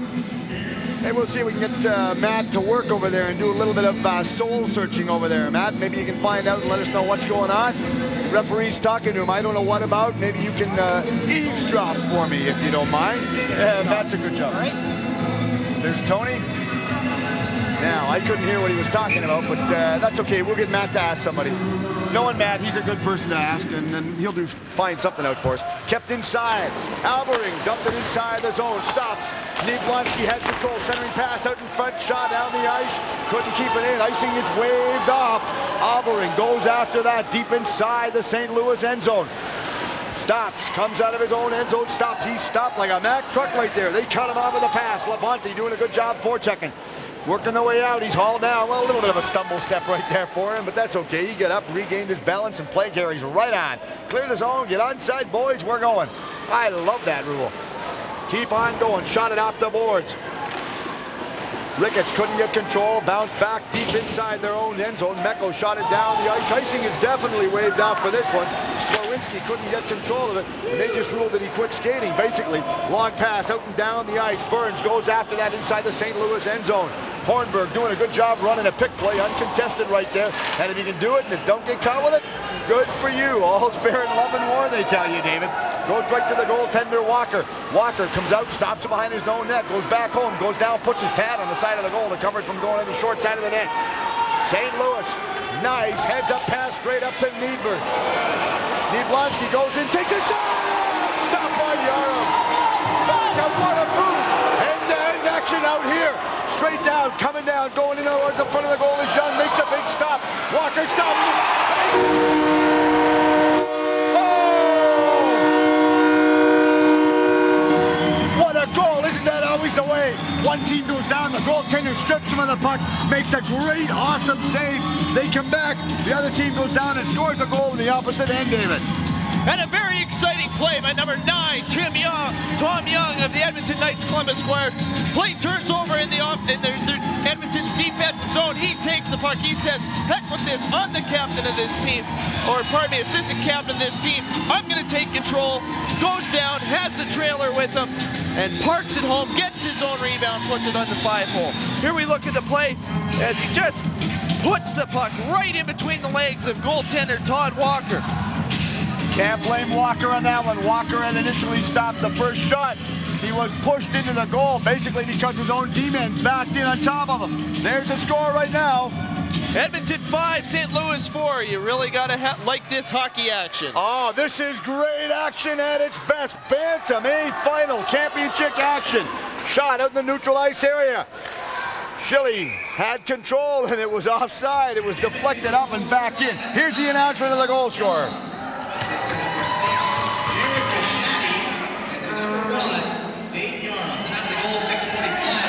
The goal They scored, and the goaltender got an assist on that one because he made the initial stop, David. They coughed it up. They go down and they score. Good move by Yarm to get the assist. Kaslin had it. Dumped it out in the neutralized area. Sort of caught you off guard in that one, Dave. That's all my fault. No problem. No That's problem. an inside joke for the viewers at home here. Dave and I are just wondering who was going to say the next line. That's all. Dump back down, and Walsh goes after it. Fedorko going inside. What do we've got? Maybe. Oh, he grabbed the puck. They called him for traveling. You can't do that. That's Matt Ross's job. Well, you got to wonder, as we listen to the good old hockey game here by Stomp and Tom, yeah. You got to wonder how much hockey pride is actually on the line. This is more than just Edmonton versus St. Louis. This is Canada versus the U.S. And all of a sudden, for the Canadian team to pull up by a goal now after being down by so many, I mean, this is good hockey tradition coming up here. It is, and we talked about the desire and the dedication of these young players. They've got it. They've got it all right now. Going down deep inside their own end zone. Rogers fighting for it, trying to clear it out of their own end. Couldn't do so. What a move to keep that from going inside the zone. Lord takes a shot, blocked, going down, and Walker makes the big key save right there. You notice Walker's going down now, and he's sprawling. He's giving it more, 150%, and he was always giving that. What a heck of a goaltender, but that one he just lunged at, David. Well, you know, right, as we look at the replay here, Edmonton's starting to really press in their zone. At the beginning of the period, it was a little bit conservative, but now they're really pushing. And Todd Walker, noticing this, knows he has to take control. Walker's got to be the backbone, as we talked earlier on, and St. Louis comes down across the line in the attacking zone. Lobert goes in, blocked, dumped out the neutral zone, and Mecco dumps that back inside. Shot it against the boards, but not out, trying to get control of it. They're working their way out of their own end zone, and Heinz goes up to get control of that. Heinz across the line, goes in. Good move as Heinz gets around Mecco. They fight for it in the corner. Play carries right on, and Lobert picks that up for St. Louis. Lobert give that one Aldering. Couldn't get control. Back pass out to Burnitz. Burnitz goes over, picks it up. Shot it all the way out and down the ice, and they're trying to pick that one up, and Lobert had control of that one. Back in their own zone, Mecco comes across the center line, dumps it inside the zone. Both teams having a well-deserved line change right now. These guys got to get some fresh legs out. They are tired young men. Edmonton comes down across the line. Smith going in the corner, goes to the goaltender. Walker deflects that in the corner off the boards. Kept inside by Walsh. Walsh stops, looks, tees it up in front, goes to Walker and steers that in the corner once again. Nice move in Edmonton. Going after that one, a back pass out in front. Good control right there, and Rogers shot it against the boards, but not out. We had a player fall down in front. Play carries right on. Young in control. Young still in control. Good move to sidestep the one move he was going to get hammered on. And Rogers works his way out of his own zone for Edmonton. Rogers out to Schilly. Schilly comes down across the line, goes in, goes towards the front of the goal. Score!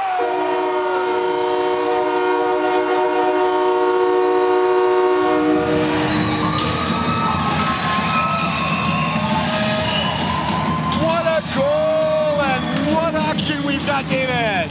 Oh, that's just beautiful. That's hockey at its greatest. You think you can't see it out of minor hockey? Just hit your local arena to a tournament like this. We're looking at the replay here. Number 22, Adam Kaufman comes in with the puck, just dinks around the Edmonton defenseman and puts a 5-hole on David Yarham. What hand-eye coordination right there. They're doing a great job at this.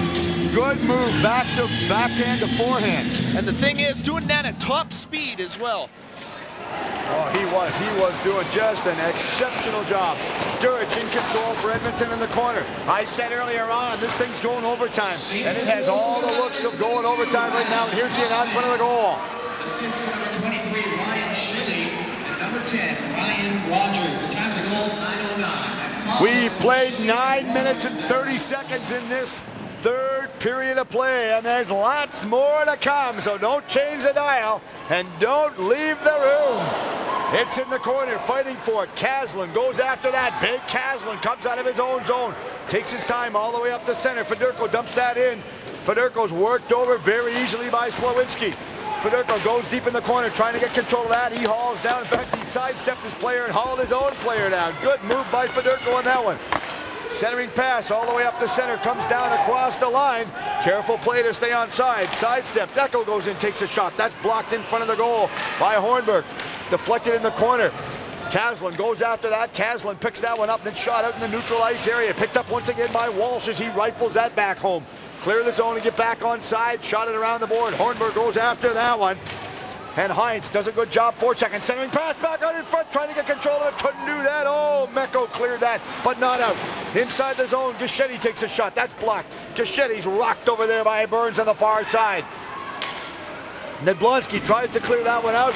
Blocked, kept inside the zone once again by Williams, and Gischetti doing a good job forechecking as well. Taking it deep inside the corner. Nedblonsky comes out straight up the center. Nedblonsky works his way, takes the guy's hand off the stick and just hammers him. Keeps right on going. Nedblonsky tried to get a shot on goal and lost control of the puck. Straight down across the line is Young. Young goes in, high slot, takes a shot on goal. Young goes after the rebound on the far side. Centering pass, back out front, couldn't pick that one up, and Smith had a chance to get control of the rebound. Nedblonsky gets rocked in the corner on the far side. Rogers has control. Rogers shot it out in the neutral ice area just by a couple of inches. Back down inside their own end zone. Splawinski had it. Shot once again back up the center, off the boards. Going after that, a little bit of a misplay right now out in the neutral ice area. Across the blue line, going in. Smith tried to get control of it. Smith gets his bell ring right there real easily by Neal. Good job to do forechecking by Edmonton. Lost it in the neutral ice area once again, and Durich has it. Durich shoots it in. Nedblonsky going off at a well-deserved line change. Boy, has he ever seen a lot of ice time right now. This guy is a talented individual. Straight down across the line is Dillinger. Dillinger comes in, cuts wide, goes around Splawinski, gets his hammered against the board. Boy, did he ever get rocked. All the way down as Eckel comes in. Eckel tries to get around Rogers, couldn't do so. Eckel lost his balance in the corner, centering pass back out in front. Are they going for it? Trying the backhand, forehand. Big stop by Walker. Oh, what a stop. Once again, and St. Louis looks towards their backstopper, Todd Walker, to come through with another big play. Steve, you've got to really be impressed. No matter what the score is 5-5 at this time, you've got to be impressed with the way the goalies are playing. As we look at the replay here with Todd Walker stoning number 12, Ryan Barr, right in front of the net. That is quality goaltending, right at its best. Walker stoned him. He wasn't going to have him get away. And you notice now what they've done is they've changed their style of play. The D-men aren't skating in and forcing the goaltender to back into his own goal. They're allowing him to give him more room so we can see what's going on behind the play. Walsh has it out in center ice, dumps it back inside the zone. The delayed offside is nullified. Williams comes back in his zone. A little bit of a love tap over in front of the bench. St. Louis wanted a penalty. A little bit of a cheap shot there given by Jerry Eckel. Referee just says, don't do that again, baby. It might cost you the next time. I'm not nice all the time. Inside the zone, Eckel went off on a line change. Dumped back in by Eckel. They get out, clear the zone. Good move, and Caslin goes off for once again a line change. This guy's tired. Sure logged a lot of ice time. Back out. Hornberg has it. Hornberg gets hammered at the center line. Gives number 8. That was Jock Lord, a little bit of a love tap on the ankles right there, just to keep him honest and keep him home, let him know he's there. Fedorko has it. Fedorko stops, turns, comes down. Big Jordy Fedorko across the line, going in on goal. Had the puck stripped off of him, and Lord has it. Lord, cross ice pass, giving that one over to Hines. Hines comes down. What a move inside out to Labonte. Labonte going after the puck. Play carries right on. He's hauled down. The referee's letting him go. What a diving save right there in desperation by goaltender Walker. Beautiful move, and he lunged. I tell you, what a stop right there. He just literally lunged at it. I tell you, he looked like a fish out of water for that one. Dive or what? Let's see if we can see that one again, because I was impressed with that move. Well, you look at it as we're coming up here. Calgary's really pressing in the zone, or pardon me, Edmonton's really pressing in the zone, and you see number 30's Todd Walker once again being the star of this game. How is he finding this energy? Because he's been doing it all night. Oh, I have no idea how he ever found that right there. The score right now in this game, St. Louis 5 and Edmonton 5. There's lots of time left. We've got 6:21 left in this third period of play. Kept back inside by Splawinski. Goes right to Walker. Far side, they tried to get control of it. They changed their mind and come back out of their zone to go on an offensive pattern. Good, smart move. Straight down, cutting inside is Young. Young's hauled down. Referee says, carry on, boys. You got a good game going. Don't mess it up. Finally, they took the puck and hit the referee with it, just with an errant pass against the boards. Rickles has control of it. Shot it. Not out. Stops. Turns. Big move there. And Stevenson had a free shot on goal. Edmonton going to the front of the goal. Does the wraparound. Stops. Turns. Good move by Rogers to clear that out of harm's way. Shot on goal by Splawinski. Tries the backhand pass. Picked back up in the corner by Burns. Burns couldn't get control of that, and Durich has it. Durich dumps it inside the corner. Fighting for it against the boards, and St. Louis dumps it down. Icing is waved off. They wanted a line change, and they wanted an icing call in desperation because everybody is bagged out there right now. What a move. All the way up to center ice. Echo gets his bell rung right there. Play carries right on. He is rocked by Chile, and they get carrying right on right now. Chile comes down across the line, worked over by Echo, goes wide, shot the puck in the far side corner. Splawinski takes his man off the puck, and it's shot out and down the ice. Icing is waved off, took a deflection right there, deep inside the zone. Mecco has it. Mecco stops, turns. Nice passing play, good forechecking job out there by Gil Williams. Gil Williams still doing a good job forechecking, but couldn't get control of that one.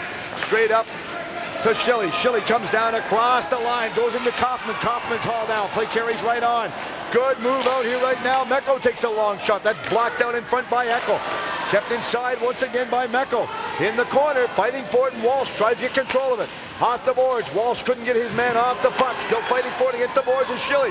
Shilly going in desperation to get a hold of it. Edmonton said, no, let's clear it down the ice. Icing is not called. It's wave off. It didn't even go over the goal line. I heard somebody in the stands holler sweep, but it's wrong sport. Too bad. Try that one again. Dump back inside the zone. Going after that one is Albering.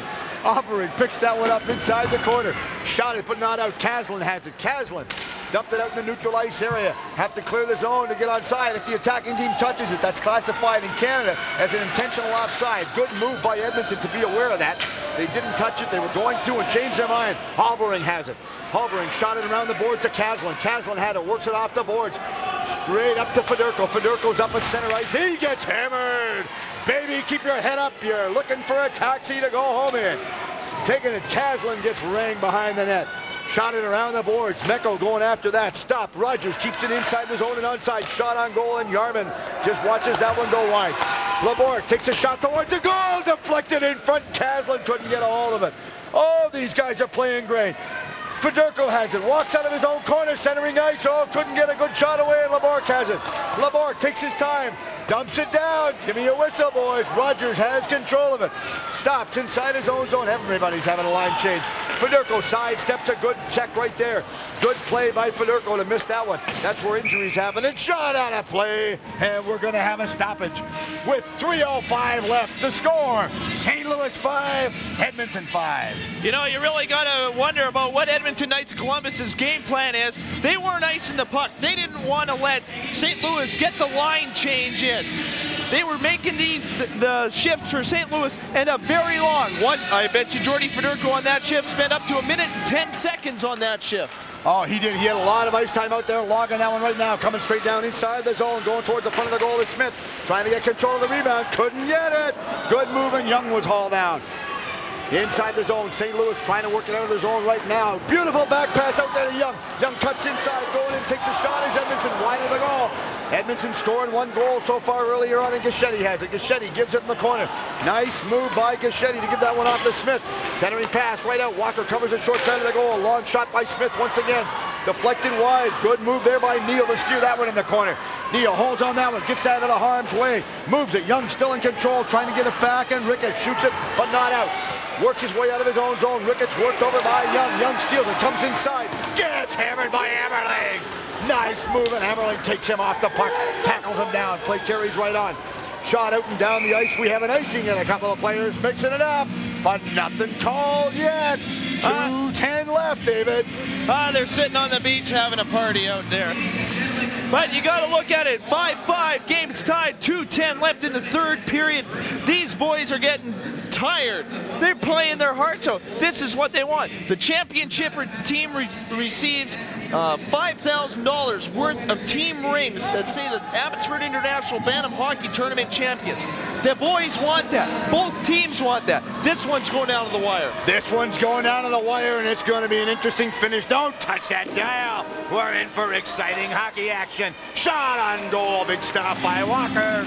You got to wonder if St. Louis, though, can handle it a little bit. They're starting to look a little bit sluggish out there. And watch that shot. Walker comes in and makes the stop. Who comes in and taps on the pads? Number 11, Eckel. Says, nice stop. You're playing a good game. These guys, the camaraderie amazes me. For Bantam hockey players, they give it all. Line them up and do it again, boys. Cheat, but cheat the same on the faceoff. Who really cares? Rogers takes the puck behind the net. Worked off the puck, and Williams goes in fighting for it against Rogers. They bump in the corner. Kaufman trying to come up with it. You can hear the referee say, move it out, it's still free. And wisely, Walker holds on that. We have 1:47 left in a 5-all game. Well, Walker's doing the smart play right now. He knows his team is tired. He knows his team might be in a little bit of trouble because Edmonton has not quit hitting since. As we look at the St. Louis bench, there's got to be a little bit of a sense of hesitation right now as the face-off's taken. All right, you talk about sense of hesitation right there, and they want to stay motivated as he takes the shot right there. That was blocked by Dillander. Goes against the boards. Good move.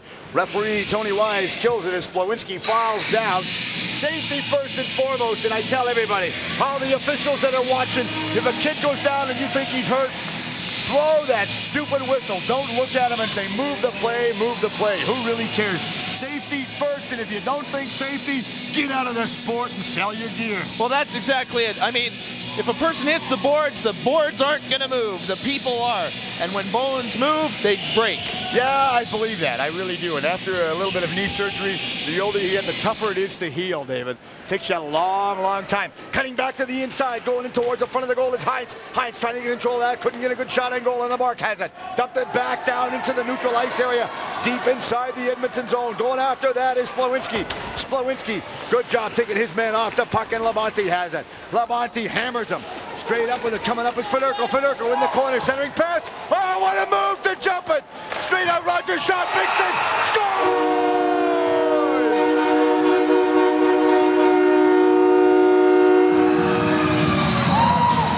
What a move!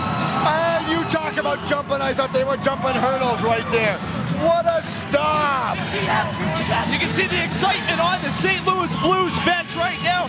Their team is going nuts. This is a huge goal that they watch want. This jump, David, to avoid a collision with the goalie. I'm impressed with this guy. Watch. That's balance and agility right there. That's good training by his coaches to teach him that right through the minor hockey system. That's Ned Blonsky. He was the one that did it. Nothing wrong with that, man. Good move. But the whole key to that one was the fact that Federko worked it out of the corner, and that's where he got him. Good move, good job. You know, it's 6-5 right now in favor of St. Louis. You've got 1:12 left, and this is the final championship game. Edmonton is going over. They want a timeout. They can't have it. This is minor hockey. I would love to say, yes, you can have it, but you can't have it. There's the clock. Ryan Rogers. Assist number 7, Tim Meadbalski. And number 14, Pierre Labarge. Time of the goal, 18. Well, there was a goal, and straight down is Federko. Federko comes down going wide. Gaschetti takes him off the puck.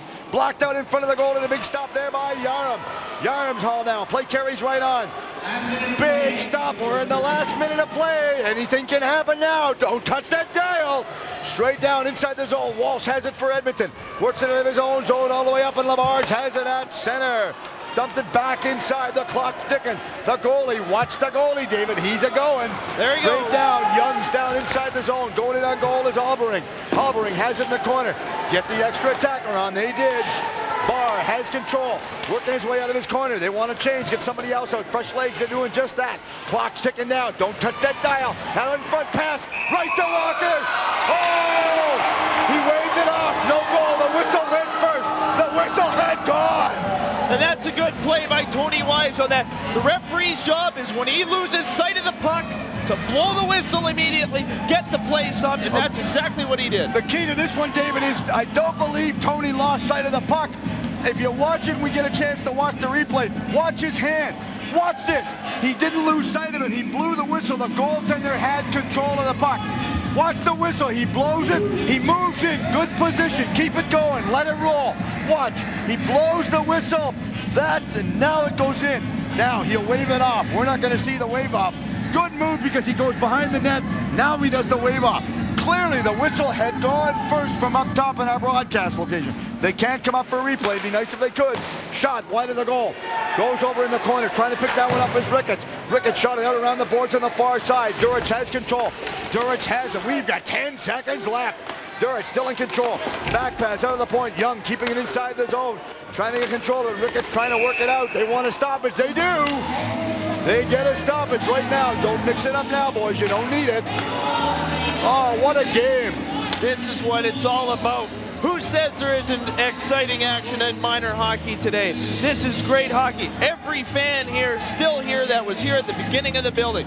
What a game this has been. They are. All the fans are here. All the spectators are here. And I tell you, David, the key to this thing here is that the players are here.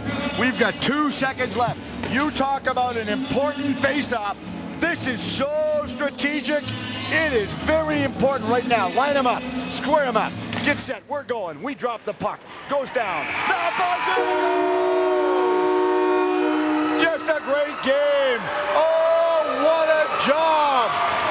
You talk about a happy-looking bench from St. Louis. They are pleased. Oh, they just thought it was great. Good job and a great game. Edmonton is a little bit dejected over there. But the thing is, David, Edmonton, they have got nothing to be ashamed of. They come back, they fought hard, and they fought very strong. I give them full marks, David, because they really deserve a lot of credit. Especially their goaltender, number 1, David Yarham. The boy stood on his head from start to finish. You cannot blame him. Every goal that he let in, yes, he let in 6, but they were good goals. There was no chance on those. Edmonton played their hearts out. They played their best. Unfortunately, tonight was not their night. Congratulations to St. Louis. It's the first time in this Abbotsford International Bantam Hockey Tournament's history that the tournament championship is going outside of Canada. Outside, south of the 49th, the final score in this one. St. Louis come back and were very victorious in the final dying seconds. They defeated Edmonton Knights of Columbus by a score of 6-5. David, this was exceptional amateur hockey at its best. Bantam AAA championship. The boys come to play. They give 150%. I really have to say, a lot of congratulations goes to the teams, their coaching staff. They did everything. Let's listen to the player of the game. I would say the goalie has to get it for St. Louis. I would pick, if it was my call, I'd pick the goaltender from each team. They stood in their head. And player of the game from St. Louis, number 24, Jordy Federico. Well, Jordy. No argument there. Jordy Federico did play a good game. I believe he was in at about 3 goals. And Matt will correct me if I'm wrong on that one. But I know he scored one earlier in the contest. Good choices, but you have to go out and say that both teams played immaculate hockey out here. Oh, you got that right. They played exceptionally well. Each boy, you look at all the faces of the boys, their helmets are off and everything like that. You can see the red cheeks. They're puffing, they're huffing, they're puffing, and they're tired. They gave it their all. They gave it their best, and that's all, and realistically, that's all the coaches from their teams can ask for. Well, they have got absolutely nothing. They're a little bit dejected right now. Boys, you have nothing to be ashamed of. Your coaches, your parents, and your fans in Northern Alberta will be very, very proud of you. You're taking the trophy home. You never won the championship, but that doesn't matter. You are a very strong championship team from our point of view. What a solid group of young players. Well, I think anybody who missed out on this tournament, who lives in this area, really missed out on some great hockey action this weekend. Next year, the dates being April 1st to 5th of 1998 for the 18th Abbotsford International. I'm glad you said that because I was going to ask you when it was. Well, like I just said, it's April 1st to 5th of next year. 24 teams will be competing. And here's a nice little piece of information that we found out beforehand. Our new champions, the St. Louis Amateur Blues, their minor hockey association has made it known that the Abbotsford International Bantam Hockey Tournament is the tournament that they are going to every year for the next near future. That's nice. That says an awful lot for the tournament, the people behind the scenes, all the people on the committee that get this thing organized, because without the people, I call them the unsung heroes in this world, and it doesn't matter what sport. Without the unsung heroes, boy, oh boy, it'd be tough to put a tournament of this nature on. Again, congratulations to everybody. I was very impressed. I thought they played very, very well, very strong. They had several teams come out from Alberta. You had teams from Saskatchewan. You had teams from south of the 49th. We had international teams being Sweden and Russia.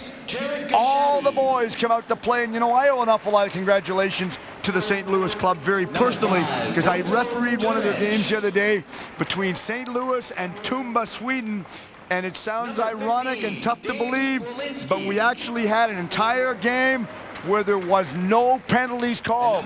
And ironically, David, you couldn't have found a penalty. Unless you really wanted to be what I call a real chintzy referee, you could have found one. But I let them play. They played a good game. Boys, congratulations, because it's not many of those in your lifetime you'll ever be involved in. Well, you can sure tell in the boys' St. Louis faces, they are happy right now. They are the new champions of this hockey tournament, this illustrious event that takes place in Abbotsford every year. For those of you people who don't know about it, it does take place every year. It's probably the best hockey in the Lower Mainland outside of the National Hockey League. Okay, now tell us right now, we've seen the team that has won the championship game for the A final. Tell us about the other teams that won the championship in all the divisions. I know Tumba, Sweden won it for the A consolation. I believe Fort Saskatchewan won it for the B, and the game first thing this morning.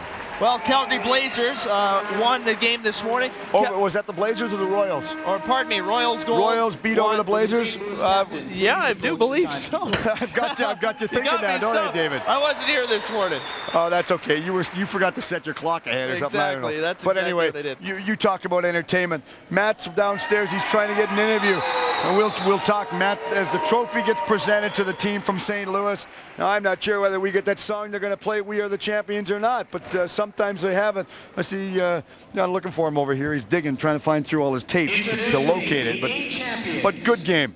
Number 30, Todd Walker. And there's a good game. Now, that's my game choice right there. I mean, sure, the rest of them played very strong. He did have 5 goals scored against him. You can't fault them for the goals. They jammed them, they backed in, but remember we were talking earlier on about the simple fact that when they backed in on top of him, after they backed in and they went to the bench, the coach said, look, give the goalie room. Let Walker see the puck. If he can't see it, he can't stop it. No questions asked. They moved out, give him lots of leeway, give him the lane, and let the other team shoot. Well, it was very interesting to see how both teams ended up changing their game plans coming into the third period. Second period, the Edmonton Knights of Columbus Squires came out a little bit flat, and St. Louis was kind of all over them. And then all of a sudden, the third period comes up. Holy cow! Edmonton Knights of Columbus wakes up, astonishes St. Louis. Now St. Louis has to come from behind. Well, it was almost, David, as though at the start of the third period when they come out, St. Louis took it for granted that they were up. And Edmonton, as you were saying, come out, they were so pumped and so hyper that they just literally took it right to them.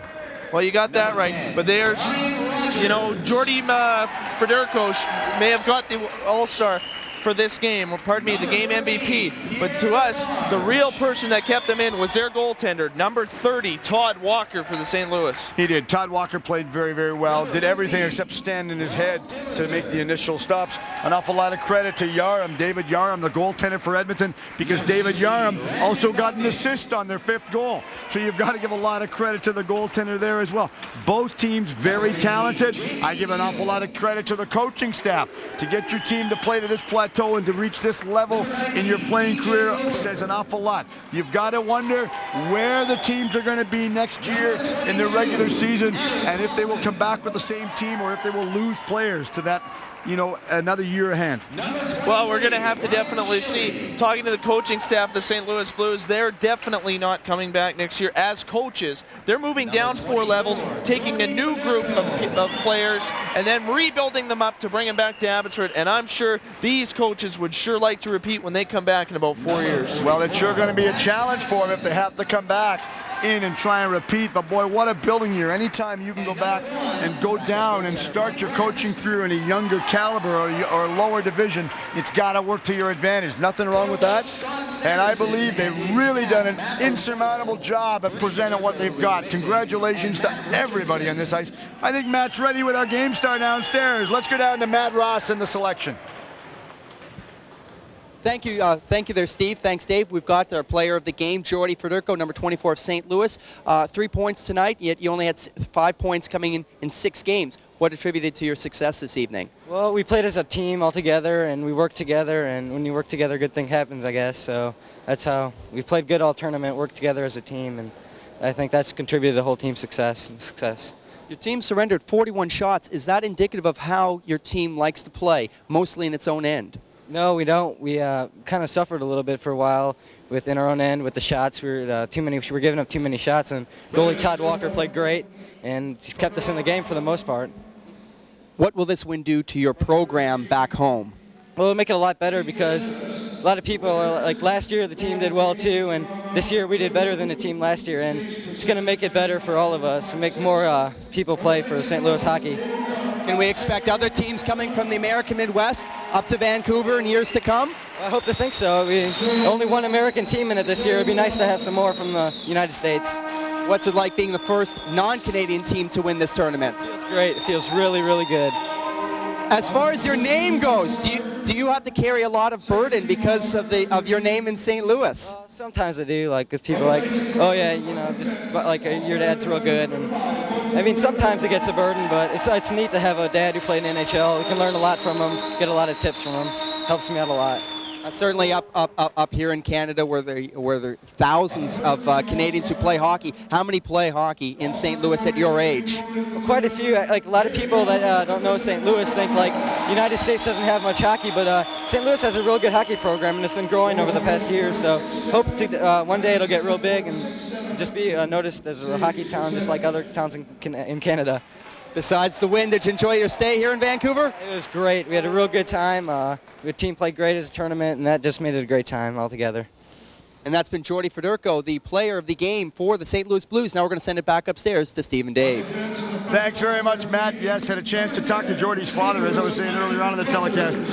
Very, very impressive. I enjoyed talking to him. We were talking about the game, talking about the way the game has changed from when he played his younger years. But he was telling me, he said the highlight for his career this year had to be when he played in the Old Timers All-Star game in San Jose. Said he really enjoyed that because the gentleman that he sat in the dressing room with when he was growing up, he actually idolized these guys and looked up to him, and all of a sudden now he's in the same dressing room as the likes of some of these what I call super all-stars of the game of yesteryear, and that's a nice feeling because those guys were talented individuals.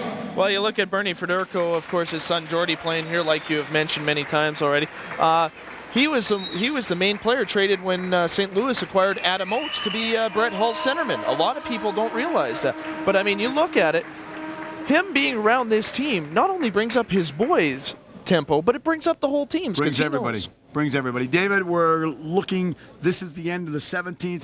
Final quick wrap-up thoughts on this one so we can approach next year's. Well, I think what we got to do is we got to go back to the drawing board. There's always things to work on for next year. But otherwise, I really do believe this tournament is once again written down as a very successful event. And there's nothing that the volunteers and tournament staff can do to change the success of the tournament this year. No, you sure can. As they say, it's history now. It's in the books. The championship game this year goes to the St. Louis Blues. They defeated Edmonton Knights of Columbus by a score of 6-5. On behalf of Matt Ross, Dave Chernichan Jr., I'm Steve Erickson and the rest of our Rogers crew here in Abbotsford, British Columbia. Thanks for watching. We hope you've enjoyed this telecast. If you don't play sport, at least be one.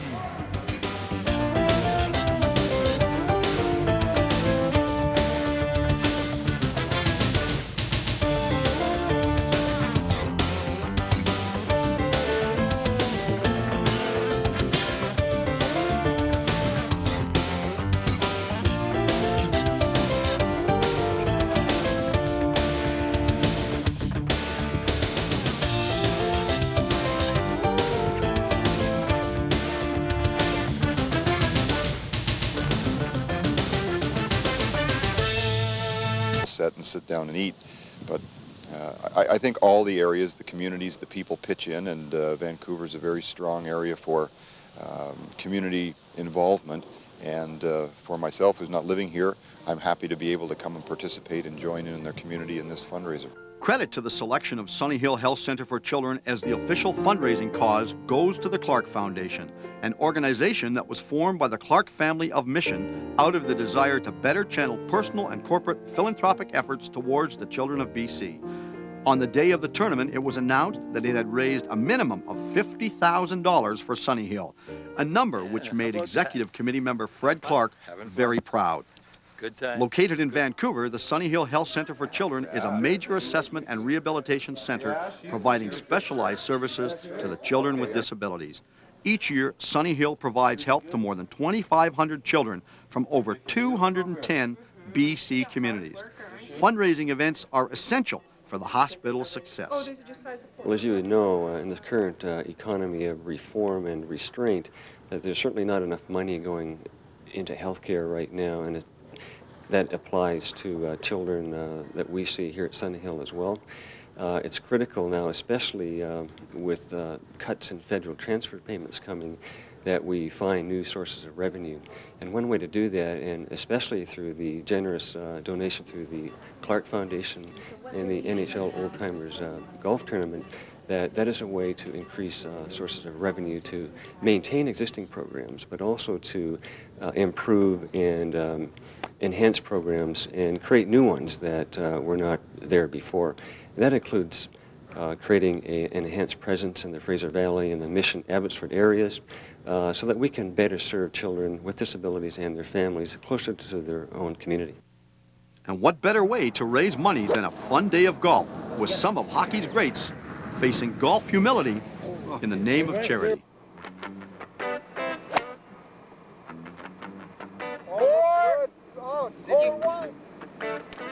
Here goes the rotor cuff. I need golf lessons. Good work. We can get that up and down.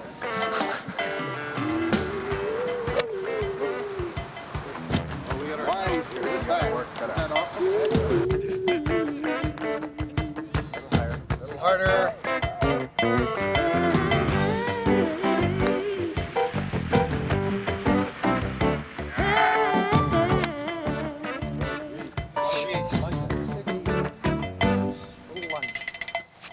Come on, big guy. Get one on the green for me anyway.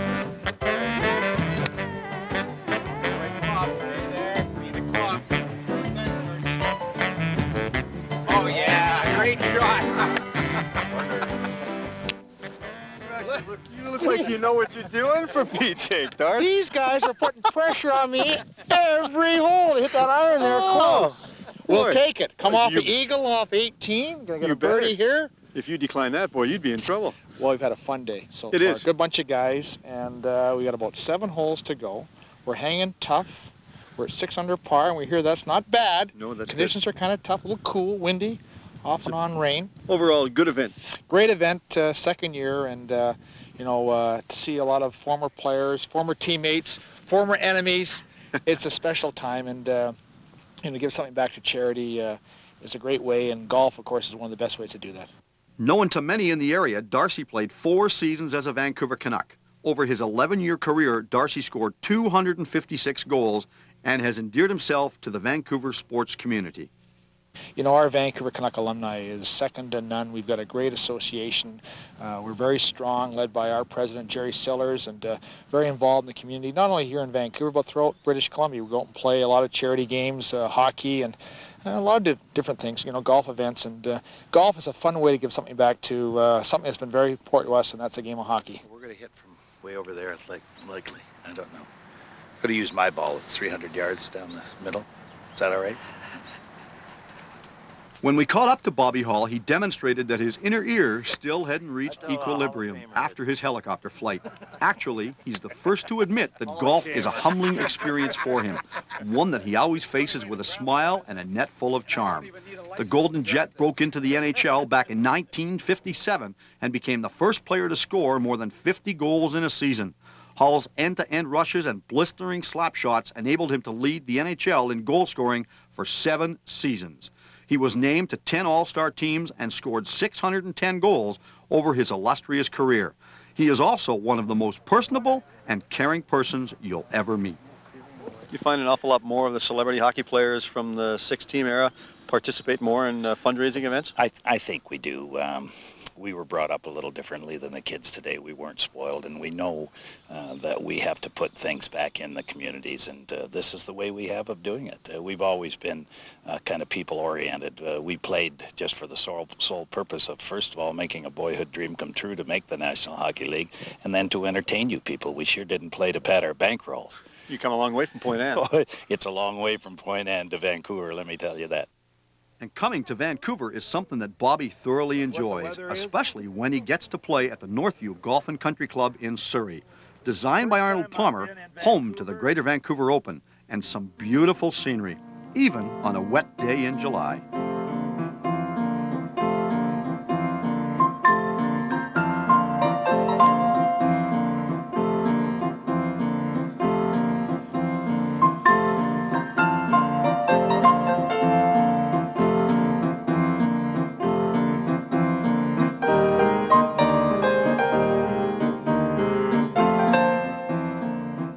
One of the best parts of the day is the camaraderie that all the players share. It's not just about winning, it's also about sharing the experience, playing as a team, and telling a few great stories along the way. Bob Bond, an NHL great with the Maple Leafs, helped them to win a Stanley Cup, even scoring a game winner with a broken leg. He loves this tournament, its format, and the charity aspect. It's great. I just love the West, and I guess coming from the prairies, it's always fun to move a little bit further west, and I think I just, one day I'll live out this way somewhere. Now, you still live back in southern Ontario around the Toronto area? Yes, I'm just in Pickering, which is the east end of Toronto, really, and we're involved with Tim Horton Donuts, and we have 3 franchises out in that part of the world, and so I'm busy all the time. How's your golf game? Actually, today, just starting to play a little bit better, and hopefully I've got some great players with me. So Johnny Johnson, who I've known for years, he's just a great player, and then the Bentleys, and then young Michael here, he's just fantastic. Now, the one question that everybody, we keep asking all the time, tell us about that very, very famous situation where you broke your foot in the one game, come back, scored the winning goal in overtime. Well, that's my claim to fame, and I get a lot of mileage out of that one, but it was one of those screwball goals, and certainly it was an emotional goal for me, and to come back under those circumstances, it was fun. I always feel bad for Bill Gadsby, the puck bounced off his stick and went the wrong way on Terry Sawchuk, so I give Gads a lot of ribbon when I played in Detroit for the 2 years. For many of the participants, the game itself came second to simply being there as witnessed by some of the rather embarrassing shots. Remember to keep your eye on the ball, which can be somewhat difficult when it enters one of the emerald forests around Northview. But NHL great Andy Bathgate managed to find it with a smile intact. Team captain of last year's winning golf team, Andy demonstrated a smooth swing that seemed to fit such a man of grace and poise. Andy Bathgate, remembered as one of the top right wingers in NHL history, won the Hart Trophy as the league's MVP in 1959, won a Stanley Cup in 1964, and was inducted into the Hall of Fame in 1987. Andy, how's your golf game going so far? Well, we're a couple under after 3 holes, but a good company I'm with, so we just have an enjoyable day, and they're good players, so you never know. We may be able to defend my title here. Nice to have you out for an event like this. Have you come out here before? Yes, actually my wife's from Vancouver, so we spend quite a bit of time here, and I spend quite a bit of time at Whistler. My daughter works in town here, and my mother-in-law and brother-in-law live here, so we try to get out here as often as possible. Still the nicest place in Canada, so they're very fortunate to live out here. Big event like this, a lot of names come and really support it. Well, that's the benefit of it. You know, if you get the quality name players, it makes it much easier for the people here to raise money, and we know it's also for such a worthwhile cause, so we like to contribute something back to the community too, and as long as we know where the money's going, we're very pleased to help them. So much more friendship nowadays with the players of yesteryear. They just get along so well. Well, there is. It was such a battle when we were playing each other, but even the present-day players now are starting to associate with the older fellas, and I think that's a good thing too, because they all have to join us eventually. So if they go out of their way a little bit, we're more than willing to be pleasant with them, that's for sure. And at golf tournaments, it's a very nice way to make friends. After 18 grueling holes, and I do say that sarcastically, all of the participants headed back to the clubhouse to announce their scores. So you never know. Might be 21. You know, I think it is 21. Excuse me, you're right. I had the 1 and the 2 mixed up. 12 under, eh? 12 under. That's pretty good. That's the highest I've heard so far. Is it? And that's an honest score. Honest to God, yeah. How'd you do, Jimmy? 14. Yeah, you only lost by 1. Hey, what the hell? What's the story? That's the story of my life. 14. Are you serious? Oh, hey? 14? No, 11, I guess. 11. So we were 20 under. That's not too bad. Yeah, actually, last year I was a bit disappointed. Beats, yeah. So, how'd you do? Great, fantastic. We were 9 under. That's not bad. That's Same as last year. 12 under? Those guys were 12 under. No, we were 3 under. Oh, okay. We weren't that good. was 12 under. How'd you do? Great, we were 11 under. That's great. Yeah, That's no. Fantastic.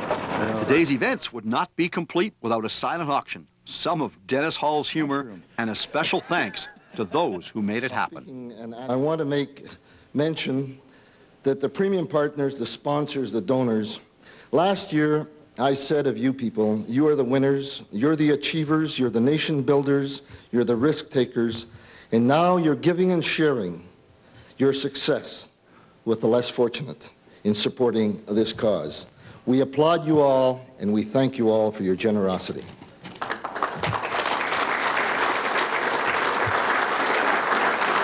I'd also like to thank the NHL Old Timers Association, which includes the Vancouver Canucks alumni, under the leadership of Keith McCurry and Jerry Sillers. The Rangers beating New Jersey 2-0, or 2 goals to none, pardon me. So it's been just some outstanding hockey. And speaking of hockey, we're going to talk about it a little bit later on our local watch.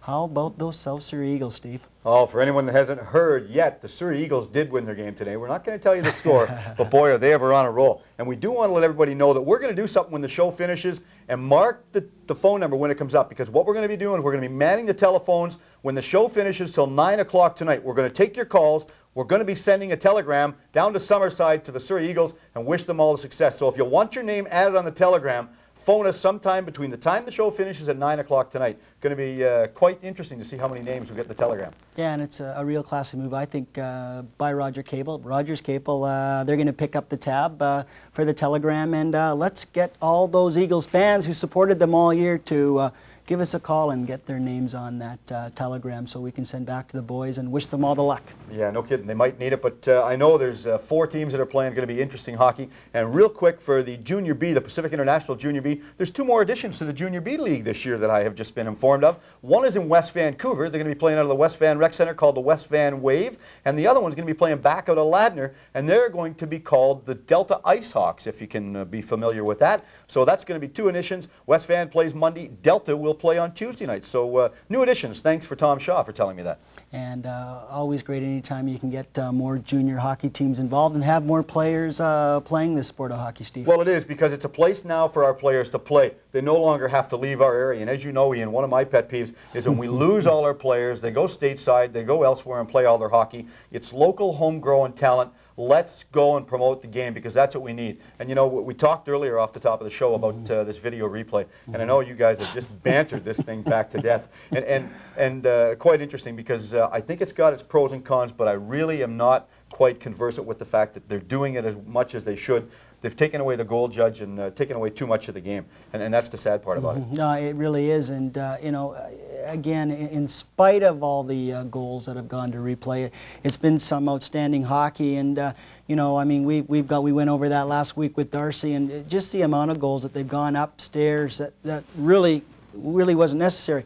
I understand the NHL's point of view; they want to get it right, and any time you can be absolutely sure, but I still think about, you know, the 7th game, Steve, of a Stanley Cup series, 3-3 in overtime, and you know, a goal goes in the net. controversy. You know, what a way to Okay, end. speaking of controversy, let's really throw fuel to the fire right now. What about rumor has it that Mike Keenan has, we've heard rumors that Mike Keenan is negotiating right now possibly to go with the Boston Bruins. Well, you know, I think at this point it's a rumor, and there's probably a lot to the rumor. But is Mike Keenan going to be able to get along with Harry Sinden? Everywhere Mike Keenan goes, Steve, it seems like he has to be the #1 guy. The question is, should Mike Keenan be back in the league? Well, you know, I think, you know what? I think Mike Keenan would be a great asset to the Vancouver Canucks because he'd boot him. And the Boston Bruins have always been a very hard-working hockey club. And maybe Mike Keenan would be the kind of guy that would come in and make them successful. And, you know, I've also heard that the Bruins have been rumored are also talking to the coach of the Boston College hockey team, and that's Harry Sinden and his cheap spending again. They could probably pick him up for cheaper than the Canucks got Tom Rennie. But I think it'd be neat to see Iron Mike back in the NHL. It would, but I could never conceivably see him coming to Vancouver. I know that him and Pat Quinn would just get locked horns, and I don't think they'd ever get along. But interesting to see because there's so much going on. Seattle, unfortunately, lost in the Western Hockey League final to Lethbridge. Big, tough game for them, but congratulations to Seattle for going so far. Yeah. Mariners doing very, very well. Well, too. they are, you know, and we're going to talk about this a little bit later, Steve. I hope we'll get a chance to on the open phones. But, you know, for those of you out there who don't realize it, Ken Griffey Jr. is undoubtedly right now the best baseball player anywhere on this planet, and he may be for the next 10 years. The guy is 2 hours away, and the Mariners average 20,000 to 30,000 people per game, so there's always going to be lots of tickets available. We may not have another chance to see a player of this kid's magnitude, and so if you ever get the opportunity, get down to Seattle, watch the Mariners play, and we're going to try to get our cameras down now. They're there for one series, and let's see if we can talk to Ken Griffey Jr. Well, they do. It's nice because it's just a product not that far away. We've got our own Vancouver Canadians playing ball. They're playing exceptional ball. Of course, anytime you can go out to Nat Bailey and take a ball game in, that's nice to see as well. Little ballpark in North America. It is. The only other ballpark I've seen that's a little bit different from that is the one back in Ottawa, and that's basically where the Ottawa Lynx play. The Ottawa Lynx play in Ottawa, let's face it, is a farm club for the Montreal Expos. But that's just a gorgeous park. Yeah, it really is. You know, you got to like that one too. Absolutely. But a lot to do in the world of sport right now. And as you were saying, we've got Dave Evans coming on. Yeah, we are. We're going to talk because we've got so much more that we're going to talk about in the wild world and this zany world of sport coming up later on, because we want to get your opinions. Phone us and let us know what you think about it. And we're going to be giving you an email address where you can email us later on too when we come back. And you know, your point of view about all sorts of different stuff. I want to find out one thing just before you get to Dave Evans. I want to know, and you can ask him, if he had a problem and was there a chance on him going to another team, would he jump at it right now? No, I'll tell you what, and Dave will probably tell us that right now. Dave Evans, and belated congratulations to Dave. He had a baby, and I'm going to have to ask him because I forget if it was a baby boy or a baby girl. But Dave's recently married and a recently new child. Dave just doesn't have the time. Dave's going to work with us on the Rogers WLA Game of the Week as a color commentator. But Dave was very happy in North Shore. North Shore treated him well, and he got along with everybody there. But he wants to take a year off, and hopefully he'll be back in the league somewhere next year. Oh, no doubt David will be. We're going to take a little bit of a timeout right now and come back with the Local Watch and Ian Metcalf.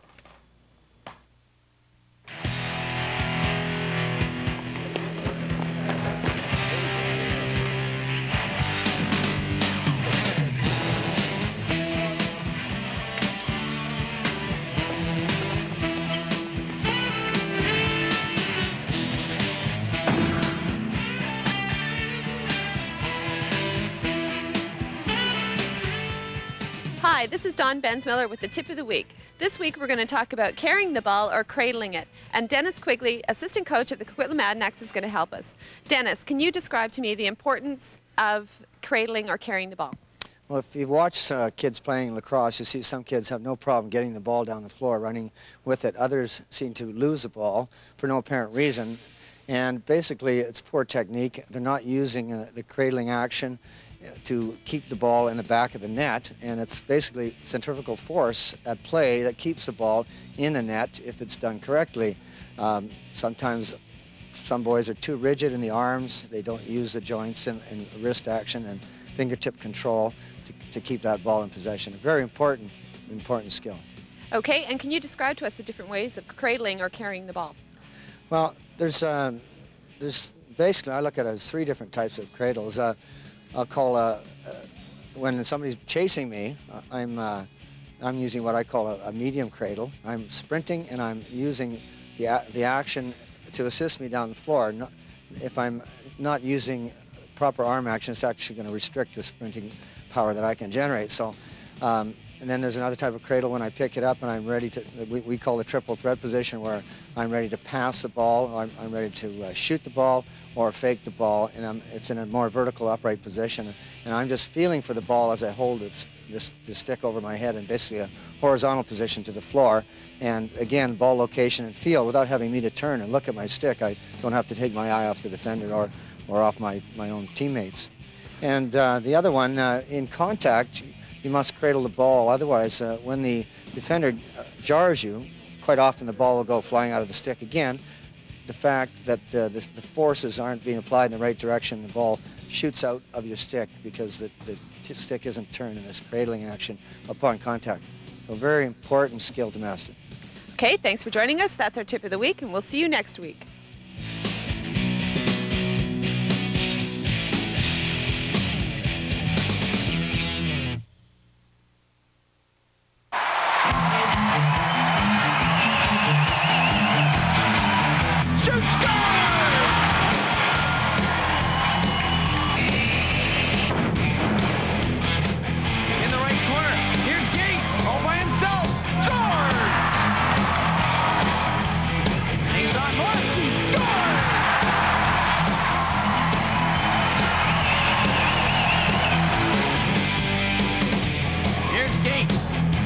What to do with the ball when he's checking.